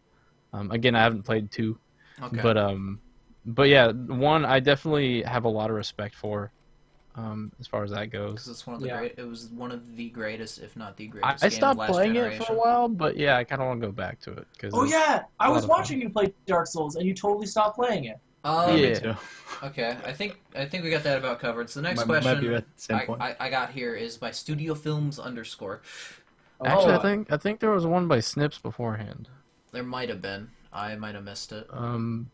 Here, or wait, maybe... I don't see it. No, that was a while ago. Oh, yeah, Tyler, no, wait. What is your favorite? If you have a question, ask it again. Or do you got Actually, yeah, No? I got it. What is your game? yes? The Okay. Snipster on VHS says, "What is your favorite game that is both super simple in gameplay or game style, but also super fun, interesting in regards to the writing or story?" Stanley Parable. Good one. Portal. Mega Man. Yeah. I wouldn't say Portal. Portal's complicated. Portal's I mean, simple in what it is, but it's Yeah. complicated in that it's a puzzle game. It's simple in Okay. it's simple in is concept, amazing. just like Mega Man. It's like in Portal, I you have just to jump look at and my make games. portals. But Yeah. That's all it is. Don't The worry about hardness anything is else. like the logical thought of like what you can do in that situation. Mega Man's Dynasty Warriors. Mega Man's you jump and shoot, and like, but it's Clearly like really you haven't- interesting because it's really good. Clearly, you haven't played my maps in Portal 2. I still want to. Oh God. That's scared. my game. If ever I want to, like, I love games that make you think, that you have to be really tactical. Like, those are my favorite. That's why I like JRPGs and tactical games. But if I ever XCOM. just want to zone out and not think about a game and just have fun, I go to the Dynasty Warriors games. So Dynasty Warriors is hands down my answer for that Yes. question. Yeah, I agree with you there. Honestly, Game where I just want to Dynasty kill Warriors. 1,000 people with one swing of my and then sword. and then hear that And it's guitar riff. fun. I Like, want to play Dynasty Warriors again. and it's fun. yeah, it's Does I love anybody- it. Hyrule Warriors remember- is so good. Does anybody remember when like the 360 had just come out? A game called Too Human. Yeah, that I sounds remember so that familiar. game. It bombed. Yeah, It was. It became a terrible heard of game. that. It had a lot of potential. It mainly bombed because of some legal issues. But I put so many hours in that game. It was a hack and slash, like Nordic. I It didn't like it was based off of Norse gods, but it was I'm like looking in it the up right future. now. I need to. Yeah. And I'm looking it it up got it even got recalled. Like they didn't sell them. I Yeah. definitely never played this, but I've The seen it thing on the is, shelf there's because so no one many bought it. things wrong with this game as far as like the level design. Because okay, so they put you in like 4, I want to say levels, but each level has like a chapter that you don't really know when you actually pass that next chapter. But and each level can maybe take like an hour or so, but it left off on like a cliffhanger. I think they were gonna just It was work on, originally going to like, be a trilogy. yes, it was gonna be something really big, but and I still played it though. I played the shit at dyeing your outfit. Yeah, Morbid Jerry knows. That's my movie. It's definitely for those people who like loot. But at the same time, it also had another flaw of that, like, it was almost too hard to get loot. Oh, really? Because, yeah, it was like percentages that were really low. All I can remember is I worked at Blockbuster when that game came out, and we had a crap ton of copies because no one bought it. It was That's all I can amazing. remember. And I would still play it today. I totally would. That's cool. I didn't like it at all. But is the game really simple? Like, is that? It's is very that simple. answer? It's very Oh, simple. You play it. You It's play a it with hack and slash. you play it with 2 sticks. Like you play it with the Yeah. left stick and the right stick. That's all you play it with, basically. And maybe Oh, like really? if like the trigger or something Yeah. if you want to like do a power. But that's about it. Yeah, it's pretty neat. Yeah, they had like a marketplace like set up ready for them to like sell stuff, but of course that's not like a thing. Like if you play the game, there's just you go to the marketplace and it's just empty. Because no one Not plays run it. by anything. But yeah, that game was That's actually funny. recalled, pulled off of shelves and stuff, and I still Wow. have the copy. It might be worth Yep. a lot now. Yeah, look it up. Maybe It's a lot only of worth money it now. if people want it, and no one wants that game. That's so. true, and I would still play the fuck out of that game to be honest. But I don't see that game becoming anything too expensive considering of what it came about. Yeah. Because it's just Would like you a be allowed to remnant. stream at this it? point. I'm I don't curious. see why not. I don't know. I should look that up. I don't know. I mean, I anything would about stream the- it. It's not something I would stream like multiple days. I would probably stream it for a day at least. I think a just game. because it's just the same stuff. That reminds me of a game, Eat Lead, like a game that we had a shit ton of copies of, but I remember actually kind of liking it because the good guy was voiced by Will Arnett and the bad guy was voiced by Neil Patrick Harris, and it was actually a really funny game. But the game was so bad, like it played horribly, but it was so funny to watch Will Arnett like do puns and Neil Patrick Harris to freak out as the bad guy. That game was fun, but horrible. Okay. On to the next question then. Studio Films says, "Oh, this is something I actually want to talk about. What are your thoughts on companies that release a unfinished game and then make you pay for DLC, which should already be in the original game and not DLC?" Okay. Are we talking about? Can I rant? Of Yeah, course. yeah. Dogi rant. Dogi Welcome rant. to CounterCast. Oh boy. Fucking Evolve. Horrible Juju. game. Yeah. Okay, so Evolve. Explain. Okay, so immediately with this game. Okay, I played the beta. It was an amazing game. I loved it. I didn't really know 100% about it because they didn't release a lot before they actually released the game. But the first thing that caught my eye that I didn't like was before you knew anything about the game, they're like, "Hey, pre-order the DLC." Like, what the to get all this other stuff and an extra monster. You're like, I still don't get like, you're not even showing me the game yet, and you're already asking me for my money. Yeah. To get something I don't even know what it's for. You know, it could just be, I don't know. Anyways, so when that game came out, I realized, oh yeah, not only do you have to pay to really get, like, I wouldn't say better stuff, but like more stuff. You can't work for stuff in that game. You can't keep playing.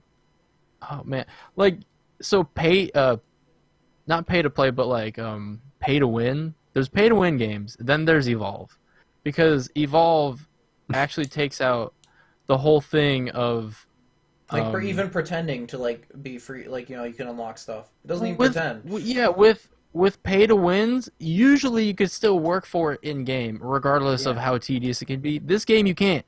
You actually have to pay like $25 for a character. I'm like, are you? But That's nuts. so yeah, Evolve was definitely one of my irks that I would like. I had so many urges to just buy the game because it was a cool gameplay. I love 5v1, or 4v1, whatever it was. Yeah, it sounded like a really good idea. It was really cool, but they fucked it like immensely. And yeah, anyways, I had to get that out of my system. Now that talk about DLCs, don't try to sell a DLC before even releasing any information about the game. I think games that like talk about their season passes and release them before you even know anything about the game should be taken out back and shot. Oh God. Yeah, it's not good. Excuse me. I'm okay with DLCs if you don't need them. What about if you don't a game? feel inclined. What about a game that gets its release date pushed back because a couple things, but other people are working on DLCs, and that's why the DLCs are done by the time the game comes out? Because that happens. Hey, why don't you tell that instead of just selling the pass then? Be like, hey man, with the game got delayed, we had a different team working on the DLC, they're finished, but we're still polishing the main game. So this is our justification of having it. Most people are like, oh, okay, that makes sense. Instead of just being like, buy the season pass. Do you think it would be a good idea for them to, even though the DLC is done, to just hold it off for like 2 months? So people can just play the game and then get the DLC like 2 months later, even though it's ready or just delay the DLC like along with it. Yeah, that's what I said. Because now people will know, like, they have something to look forward to. Yeah, but it's kind of weird though. It's like it's ready to go, but we're holding it back from you. Or just package it in with the base game and be like, yeah, we delayed. Sorry, we messed your expectations up. Here's some free DLC to go along with it. Well, companies can't just do here it is for free. In my opinion, DLCs shouldn't have to be needed in the first place. So if you do delay it, you're right. You know, so if you do delay it, then that's I mean, that's a choice, but like that's just my opinion. No, DLCs shouldn't always have to be needed. It should always be a good example is the Borderlands DLCs are great because they're just like an alternate story added to a game that you do not need to enjoy the game in its entirety. But no, Jordan can say whatever he wants about disliking the game, but he can't argue that the DLCs are well done. No, yeah, I can't argue that at all. They're additional content. That's what they are. They're additional content with entirely different maps, different stories, different characters. You're actually paying for like whole new games and stuff. Yeah, and they're not expensive usually, the DLCs for Borderlands. Good.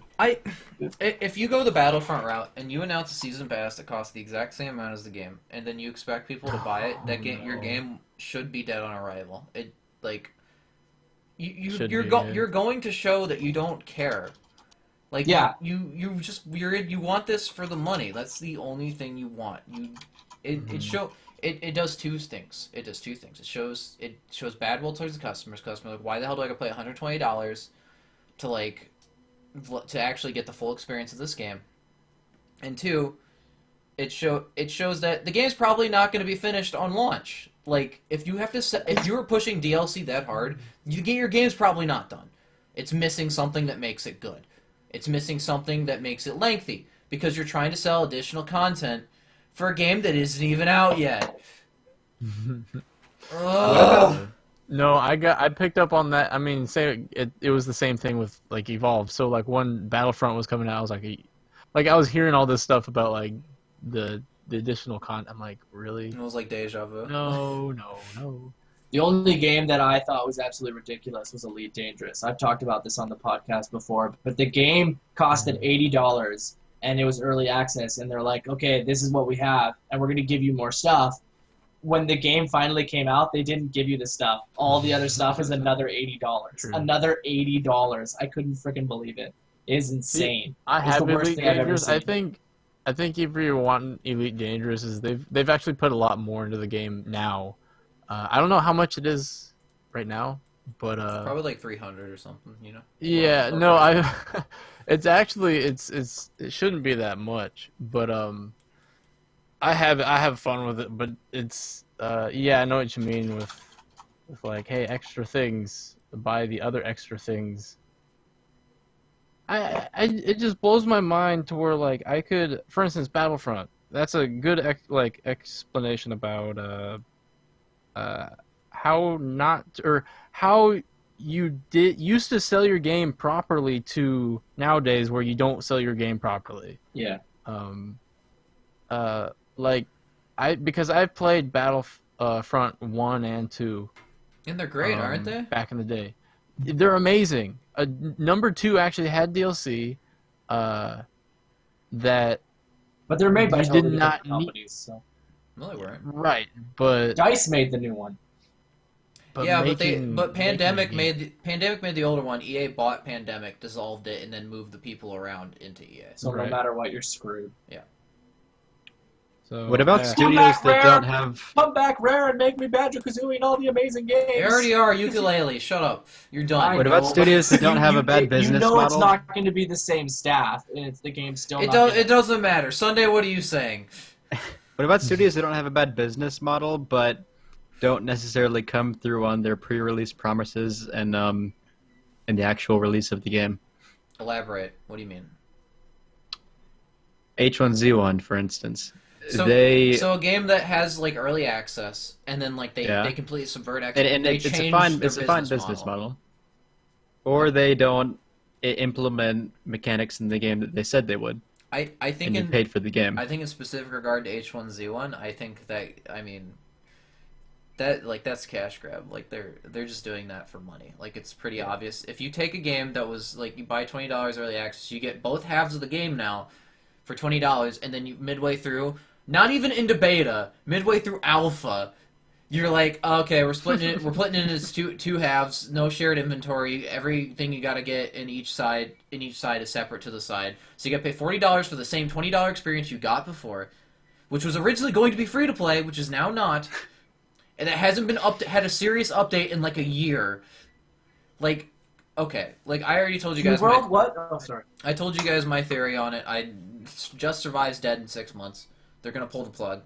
And then they're gonna run with their King of the Hill mode, and then that's eventually gonna die when people realize the company's a piece of shit, and like just wants the money. The company has not shown me a reason for me not to be malicious towards them, in that regard. Like they've not given me a reason not to trust.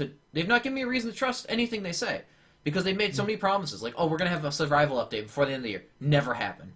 We're gonna have it. It was like at the end of the month. No, it's not gonna be okay. And the next end of the holiday break, end of the year. Now they haven't said anything. Like, you have not given anyone... If you are an open vocal company and you keep developing your game, you keep talking, it's all about communication. If you have an early access game and you want to change your business model, you need to tell people, like, this is why we're changing the business model. Don't spin it with some PR bullshit like, oh, it's 2 separate development teams that have the foundation of the game. You know, it's not like anything like that. Just be like, this is too much for us to handle right now. Be blunt, be upfront with your customer base. Be like, this is too much for us to handle. This is a huge undertaking. We need to change the business model if we expect us to make any money, or whatever you have involved in it. Or if you're going like the opposite, be like, you know, like we want to get this in many people's hands as possible. Here, it's free to play. Like, you can't just do things and then spin it with PR bullshit, because gamers are done with that. Like, the industry has like been so burned by everything, not only the DLC but this early access trend. Like, people are so burned and jaded towards companies now that like they don't want to hear your PR bullshit, because we can all see right through it. We just want to hear what you're gonna do, and then we'll decide to support you if we agree with it or not. That's all it is. So early access just destroyed a lot of things. If you prove it destroyed relationships. If you prove that you can companies, if you can actually develop a game and have a healthy relationship with your customer base, they won't care what you do. But if you prove that you spin out an early access game so that you can make money to keep funding the game and just make money and never finish the game, people will see it, and then your game will die. It's not true in some cases. The game is fun. It like, really depends. How long is Rust still in early access? Yeah. No. Yeah. That game's been in early access for years. But they were upfront with their player base. They were like, look, they update it. We need to rewrite. They were like, we need to rewrite the entire engine, all of our code, because we can code it on a piece of shit. And so they did that, and now the game's actually really fun. It's still in early access, but it's really fun, and they fixed it, and now they're updating a lot more regularly because they fixed their shit. They updated the entire engine. Yeah, I love that about Dungeon Defenders 2. They update and talk to the people constantly, and it's really nice. It's really nice. I had a guy, a developer for Dungeon Defenders 2, come into my stream one day when I was streaming it, and he literally asked me like what I like and dislike about the game, and I was like blown away. And he's like I'm literally taking notes, because I'm going to bring these up at like meetings and stuff. Like, we all bring like people's ideas to meetings and stuff, and I'm like, I love those guys. Like, I love the company of Dungeon Defenders 2.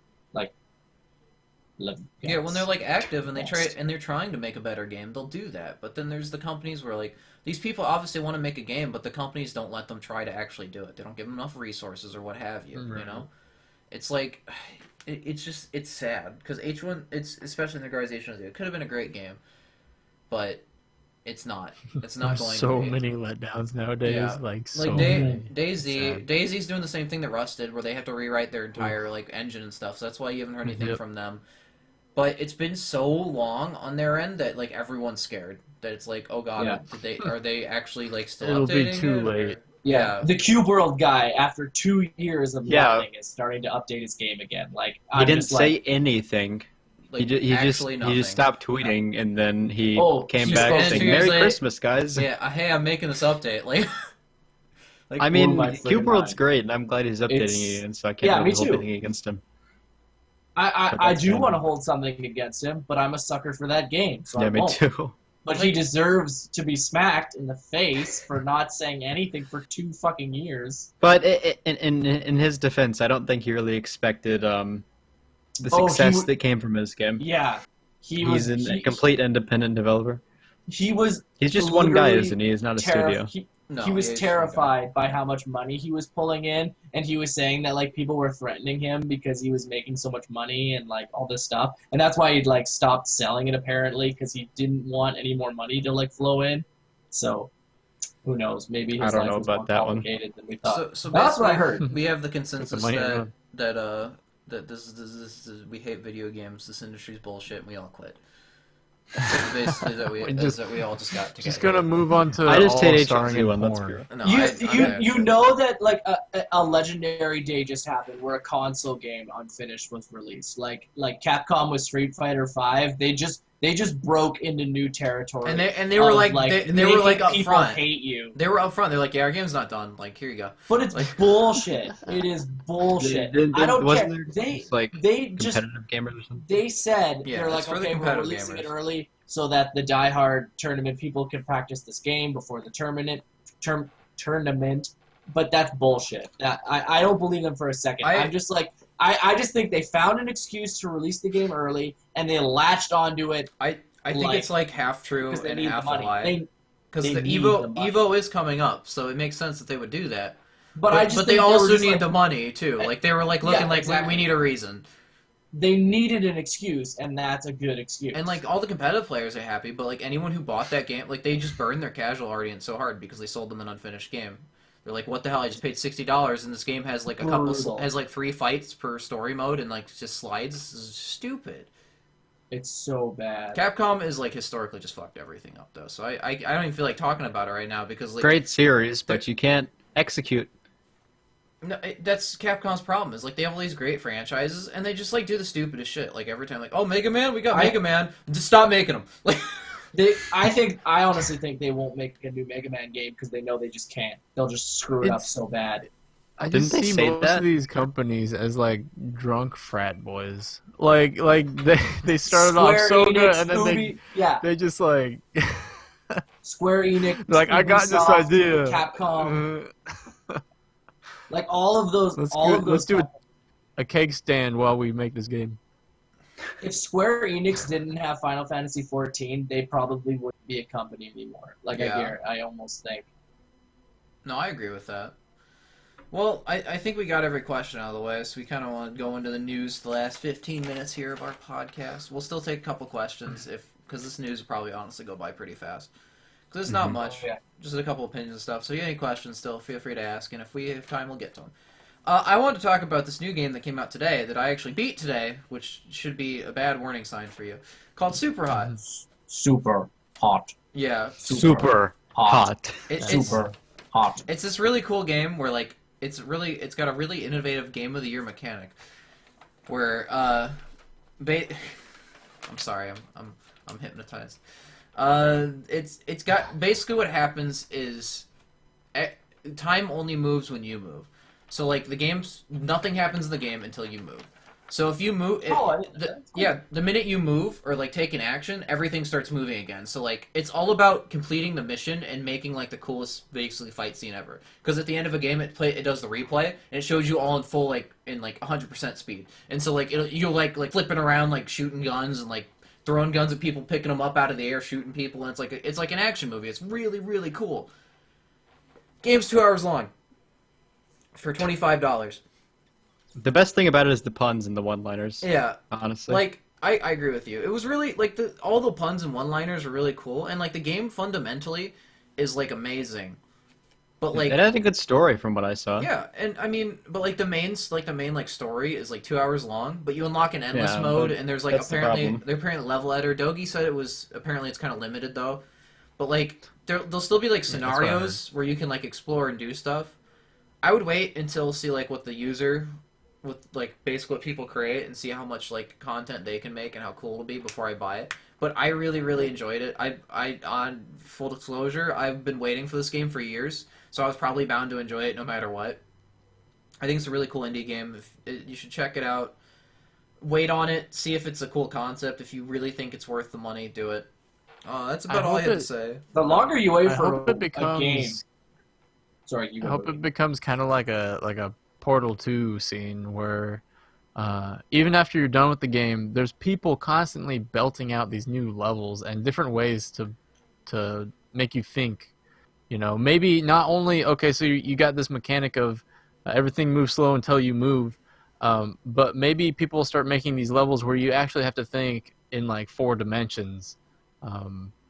Or beyond that in order to get out of certain situations. Yeah, and like if the game doesn't bring. If it develops that situation, that's awesome. But if it doesn't, like no chance in hell. Like I don't think the gameplay is deep enough that it's going to make all these crazy cool levels. No, I think it can be really. I think you I really, didn't play it. You really underestimate people's creativity. Like Portal's really simple and it's not very deep, but then there's some crazy shit you can do with Portal. Some shit. Yeah. Okay. Doggy knows. Yeah, like, I might.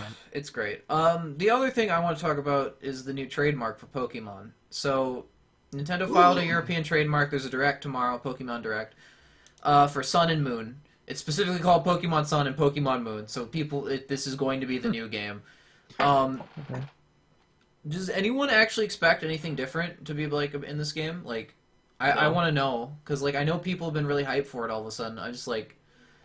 I've been super burnt out on Pokemon ever since freaking like, dude. Like, I've only played Black. Ruby and Sapphire. I picked up years ago. I picked up yellow version, played it for years. I dropped it. Came back some years later. Played. Y. So it was kind of a culture shock.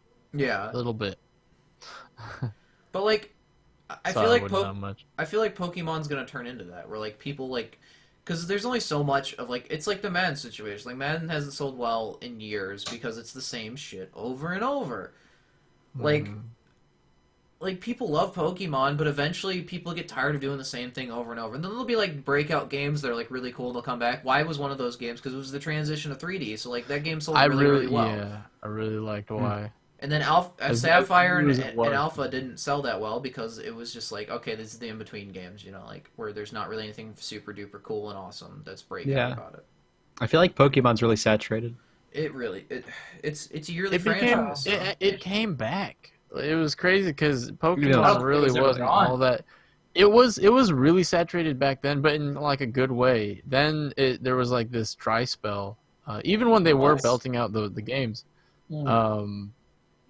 And then of course, like Jordan said, like when Y came out, it seemed like it really got another boom. Like something exploded there, and people were really coming back to that stuff. So Pokemon is like my generation. Like I was in grade 6 when Red and Blue came out, and I loved it. And then I played Gold, and then after that I was just done because I still buy every single one. I still buy them all, but I haven't beaten any of them since like Gold.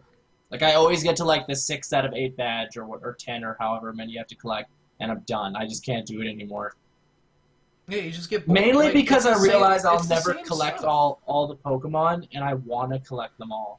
I hate the Pokemon- fact that Gotta catch them. I can't get them all. It's grindy. Like it's a grind. I don't mind the grind. I do. It's like if it had a thing like Disgaea does where you can skip animations and you can just make it go as fast as possible. I'd really like Pokemon.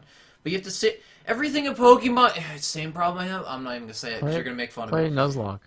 I'm not gonna say. I'm not. I Nuzlocke like is terrifying. I can't. That's what I'm saying, dude. That's the Like they scariest need to thing make in the Nuzlocke world. I option. only like randomizer Nuzlocks, like because I like random shit happening. I don't like But really. Nuzlocke- Yeah, that's what I'm saying. Is like Nuzlocke is they like should like literally- implement that in games I if they are gonna agree. make another one. You could get to a battle in Nuzlocke where all your Pokemon die, and then you're just screwed because you Yeah, only have, that's you the have point. 0 Pokemon left. That's But the I can't point. do that because that's like permadeath, and permadeath games make me rage so hard because when I makes it- permadie It and I have makes to it start that over from the much very more. beginning, I'm like, why did I do that? Why did I do all that? Like I It got gets you more nothing out of invested in that. playing the game, right? So that's the Oh, thing. my Though, heart is is like you'll broken. And if they do play, it right, you're achieving some things. especially for people who've played in red, blue, and yellow and green days. Nowadays, kids are like, "You mean like fire red?" Like, no, fucking sit down, listen for a minute. Pull out the You don't Game understand. But for those people and maybe even kids these days, definitely a Nuzlocke option would be cool because some people will get bored of that or just won't be into that. But there will be people who will eventually want to do like stuff like Nuzlocke. Maybe there might be even a option like a Nuzlocke that hasn't been thought of yet. Yeah, I mean, I think putting a Nuzlocke in a game would be amazing rather than having to just I feel like they have to do something manage it like on your own. Like I feel like they have to do something if they want to avoid like because they got that Y high. It kind of died down. Like they have to keep doing cool things with the game. They can't just keep releasing stuff and like expect anyone but the diehard fans to keep buying it. Because it's just like, yeah, exactly. Like it's like you can only take so much of the same shit. Like anyone can, and especially now where people are like so burned out by yearly releases. It doesn't matter when you were doing the yearly releases. If you've been doing them since forever, like people are like just like there's no, don't you do it. I hate you. Don't. Yeah. You know? But people still buy them. Yeah, I know, right? It's unfortunate. Okay, so Bones, you want to talk about the new Fire Emblems real quick?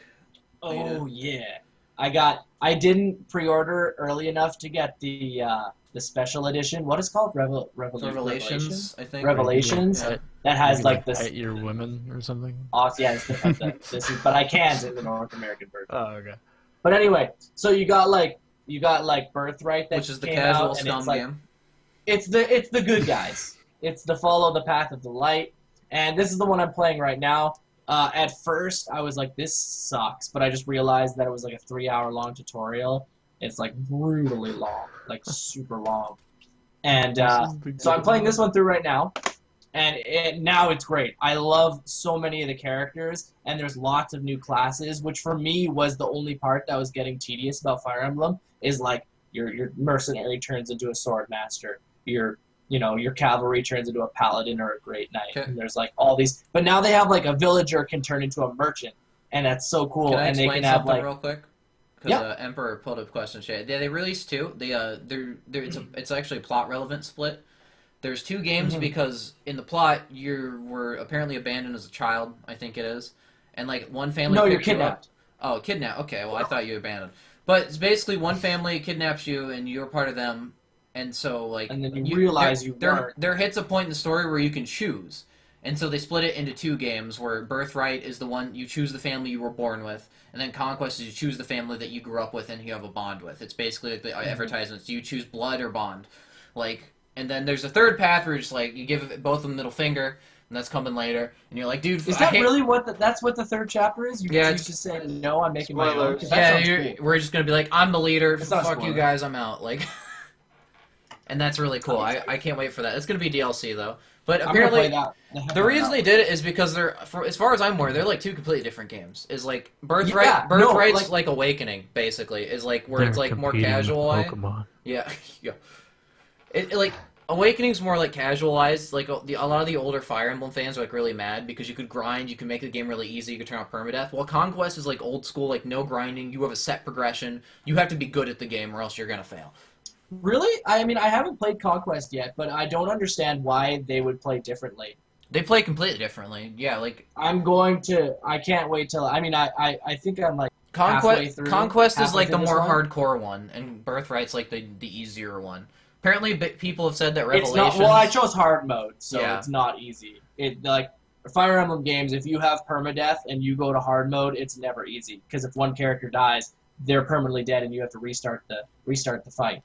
So yeah, but just speaking like in terms of gameplay, like you can make Awakening and Birthright easier because you can grind and level up your characters. You can't do that. It's actually impossible in Conquest. Are you sure? There's no grinding. It's like a linear game. You keep progressing.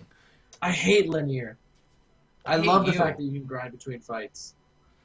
I'll talk more about it once I play Conquest. But at first I was really upset that I was like, fuck, I gotta buy 2 games in order to enjoy the full story. But what Jorb said is true. I am totally fine with buying both of them so far because from what I can tell, they're going to be entirely different games. Yeah, and they're full-length games. They're not like half of the story. Like this is a full-length Fire Emblem game, and this is a full-length Fire Emblem game. So I'm stoked. I'm super stoked, and I. Instead of being like, oh, I just bought 2 sides to a Pokemon game, no, I just bought 2 Fire Emblem games. I never understood that. Awesome. Yeah, I don't understand. It's because it's the completionists who want like all the Pokemon. It's the only way to do it. Yeah. But now that you have online trading, you don't need to do that because you can just trade your way to them. So, all right. I mean, like I'd be playing Fire Emblem if my 3DS wasn't broken. So please help me. I'm scared. You guys want to talk about Rocket League maps? I don't really care. So go ahead. Like, they're fun. I don't know enough about them. The new ones are great. One is a circle, like it's a full circle that has like a small it's slice. A circle. It's great. Small slice of a pie out that you can still fully drive through, and if the ball just crosses in either direction, it's a goal. But you can literally like drive into the enemy's goal and then drive out of your goal to save the ball, and that's super cool. And then one of them has like layers, which is crazy now because like literally you can drive up onto like the half pipe and then like fly off the half pipe and like score an epic goal. So there's just like even though the game still is kind of the same, it just opens up so many new badass things for people who like love Rocket League, which I do. I love Rocket League. They're really adding. They did add more potential. Real quick, they did add more potential, but I feel like explaining some of these maps is like explaining to an old person what streaming is. What streaming is? I had to do that the other day. Explain that. I don't understand that at all. My bank teller, like, the other day asked me, like, what do I do for a living? Because I was like, oh, I'm just going to work later. And she's like, oh, what do you do for a living? I was like, it's like an online thing. It's hard to describe. I'm in the entertainment business. I was gonna say that. Baby. I was gonna say that, but it's like, yeah, I do online entertainment, and I thought about like, man, they're gonna think I do porn. Like, that's like the first thing I think of. It's porn. You like think. See, I can get away with it. Well, you're underage. Like, I'm older. If I say someone, I do this thing. It's really hard to explain online. You know, where I talk to people and stuff like. They're gonna be like, oh my god, they do porn. Like you can tell it in their face too. Online, and people pay me money for it. But then, like, sometimes you drop your check because you're at a bank and you're like. Sometimes you don't want to like explain the whole thing though, because like some days I'm in a good mood and I'm like, yeah, this is what I do, and other days they're like, so what do you do? I'm like, I just IT stuff online. Like that's usually what I go to say. You withdraw like $100 in ones, and then you just like wait for the question of like, what do you do for a living? And then you're just like, I stream on the internet, and make money, and then you just start throwing ones at her face, and then as you walk slowly out of the bank, explain. All right, so we're gonna finish this out with we're talking about our streams a little bit, I guess. After that, stripper moment there. The best points. Dogi, since you're the guest, what are you doing this week? What are you doing next week with your stream? What's going on, buddy? Next week with my stream, well, I've actually had a lot of stuff going on at home and stuff. So like streaming, I've been meaning to. I was actually gonna stream today, but then I was like, crap. Like I just have a lot of stuff going on. But lucky for us, we got ourselves a Dogi. Yeah, there you go. A lot of good and bad stuff. So we got, at least you guys gave me something to do today. You're welcome. But I've been planning on continuing. I did a 24-hour a couple of weeks ago, and I started replaying older games that I played last year because it was my stream anniversary back in like on the, what date was it? Something like that. Anyways, like February 12th. Funny story. I was extremely sick, and I watched that entire 24-hour stream. Yeah. I was asleep for you were like falling asleep the whole time. I was asleep for about 3 hours of it, and I because I couldn't sleep. It sounded like you were dying. And I was so happy Dogi was streaming all night because I had something to watch all night. And I love seeing like some older games. So that's 4 o'clock in the morning. Dogi like playing Spyro. Like it was so funny. I loved it. It was great. It made my sickness.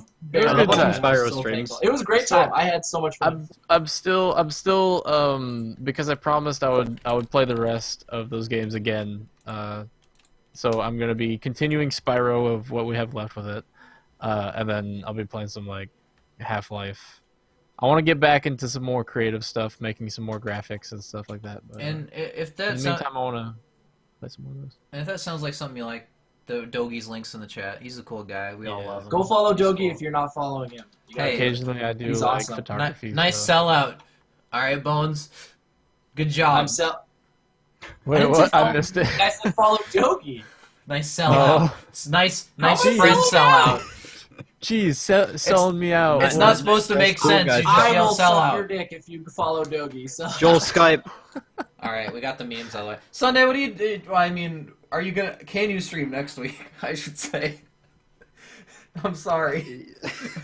I haven't streamed for about 10 days, but I'm getting a Comcast tech to come out and check on everything tomorrow, actually.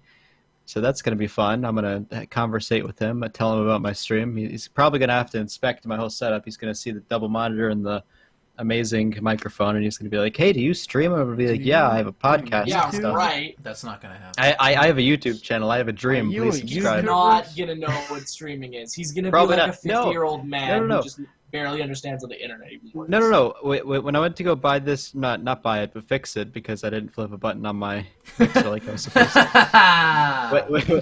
When I went to go fix this microphone, there was an older guy And he said, "Oh, you have a podcast or something, right?" I said, "Yeah, I do." So that was fun. But no, I should be streaming Monday, Earthbound, I think. But I don't know. Okay. Well, hopefully you can. Bones, what are you doing? And if you like him, you can find him at twitch.tv/I'm only gay on Sunday. We'll post them all in the chat. I didn't know that. Yeah. Bones, what are you gonna? Can you stream this week? I haven't streamed in 2 weeks, and I feel bad about it. Only me and Dogi are streamers. You moved apparently. and you were sick, so you have an excuse. I have these cables, and I want to somehow find how to plug these. Those are PS3 cables. That's what they are. Yeah, they're for PS3. Yeah. For So streaming I legit that. can't use these. Nope. You can't use them. Not for anything older. Why?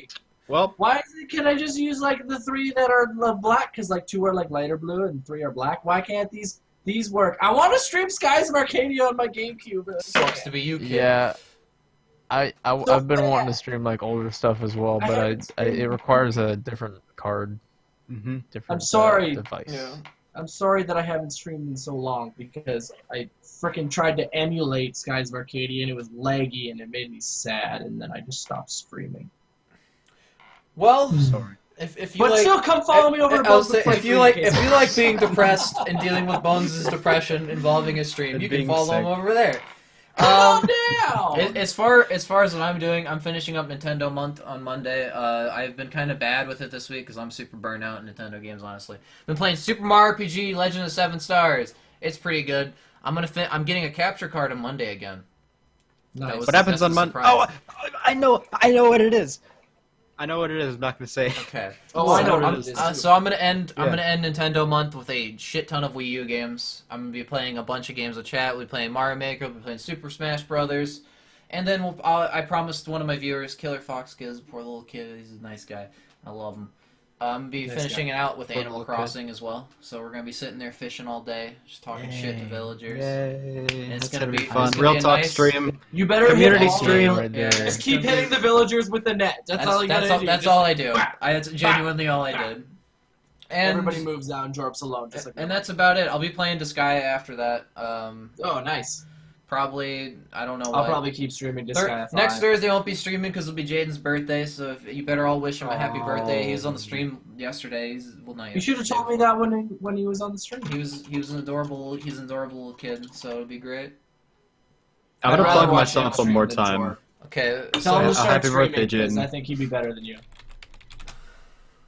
So that's all of our links. My heart's broken because Bones hates me. Thanks guys so much for watching, and hopefully we'll see you next week for whatever we decide to talk about, because you know how good we are at planning. Thank you everyone. Thanks And everybody. good night. Thanks for having me. Hey, no Thanks for problem, being here, Doggy. Doggy. We love you. Bye, Doggy. We'll have you again Not soon, really, buddy. bye. No, Yeah, for sure. so long, and thanks With for my all the face. fish. With your face. Ooh. There's no Oh! fish involved. Spoilers. There's fish. Dude, Also, I'm, raid. I'm trying to end the Maybe. stream and you won't No, stop. it never ends. Encore! Encore! This is going on the VOD. All right, I ended it. They can still hear us though. So hi everyone. There's music now. You can't. Everyone, shut up. Shh.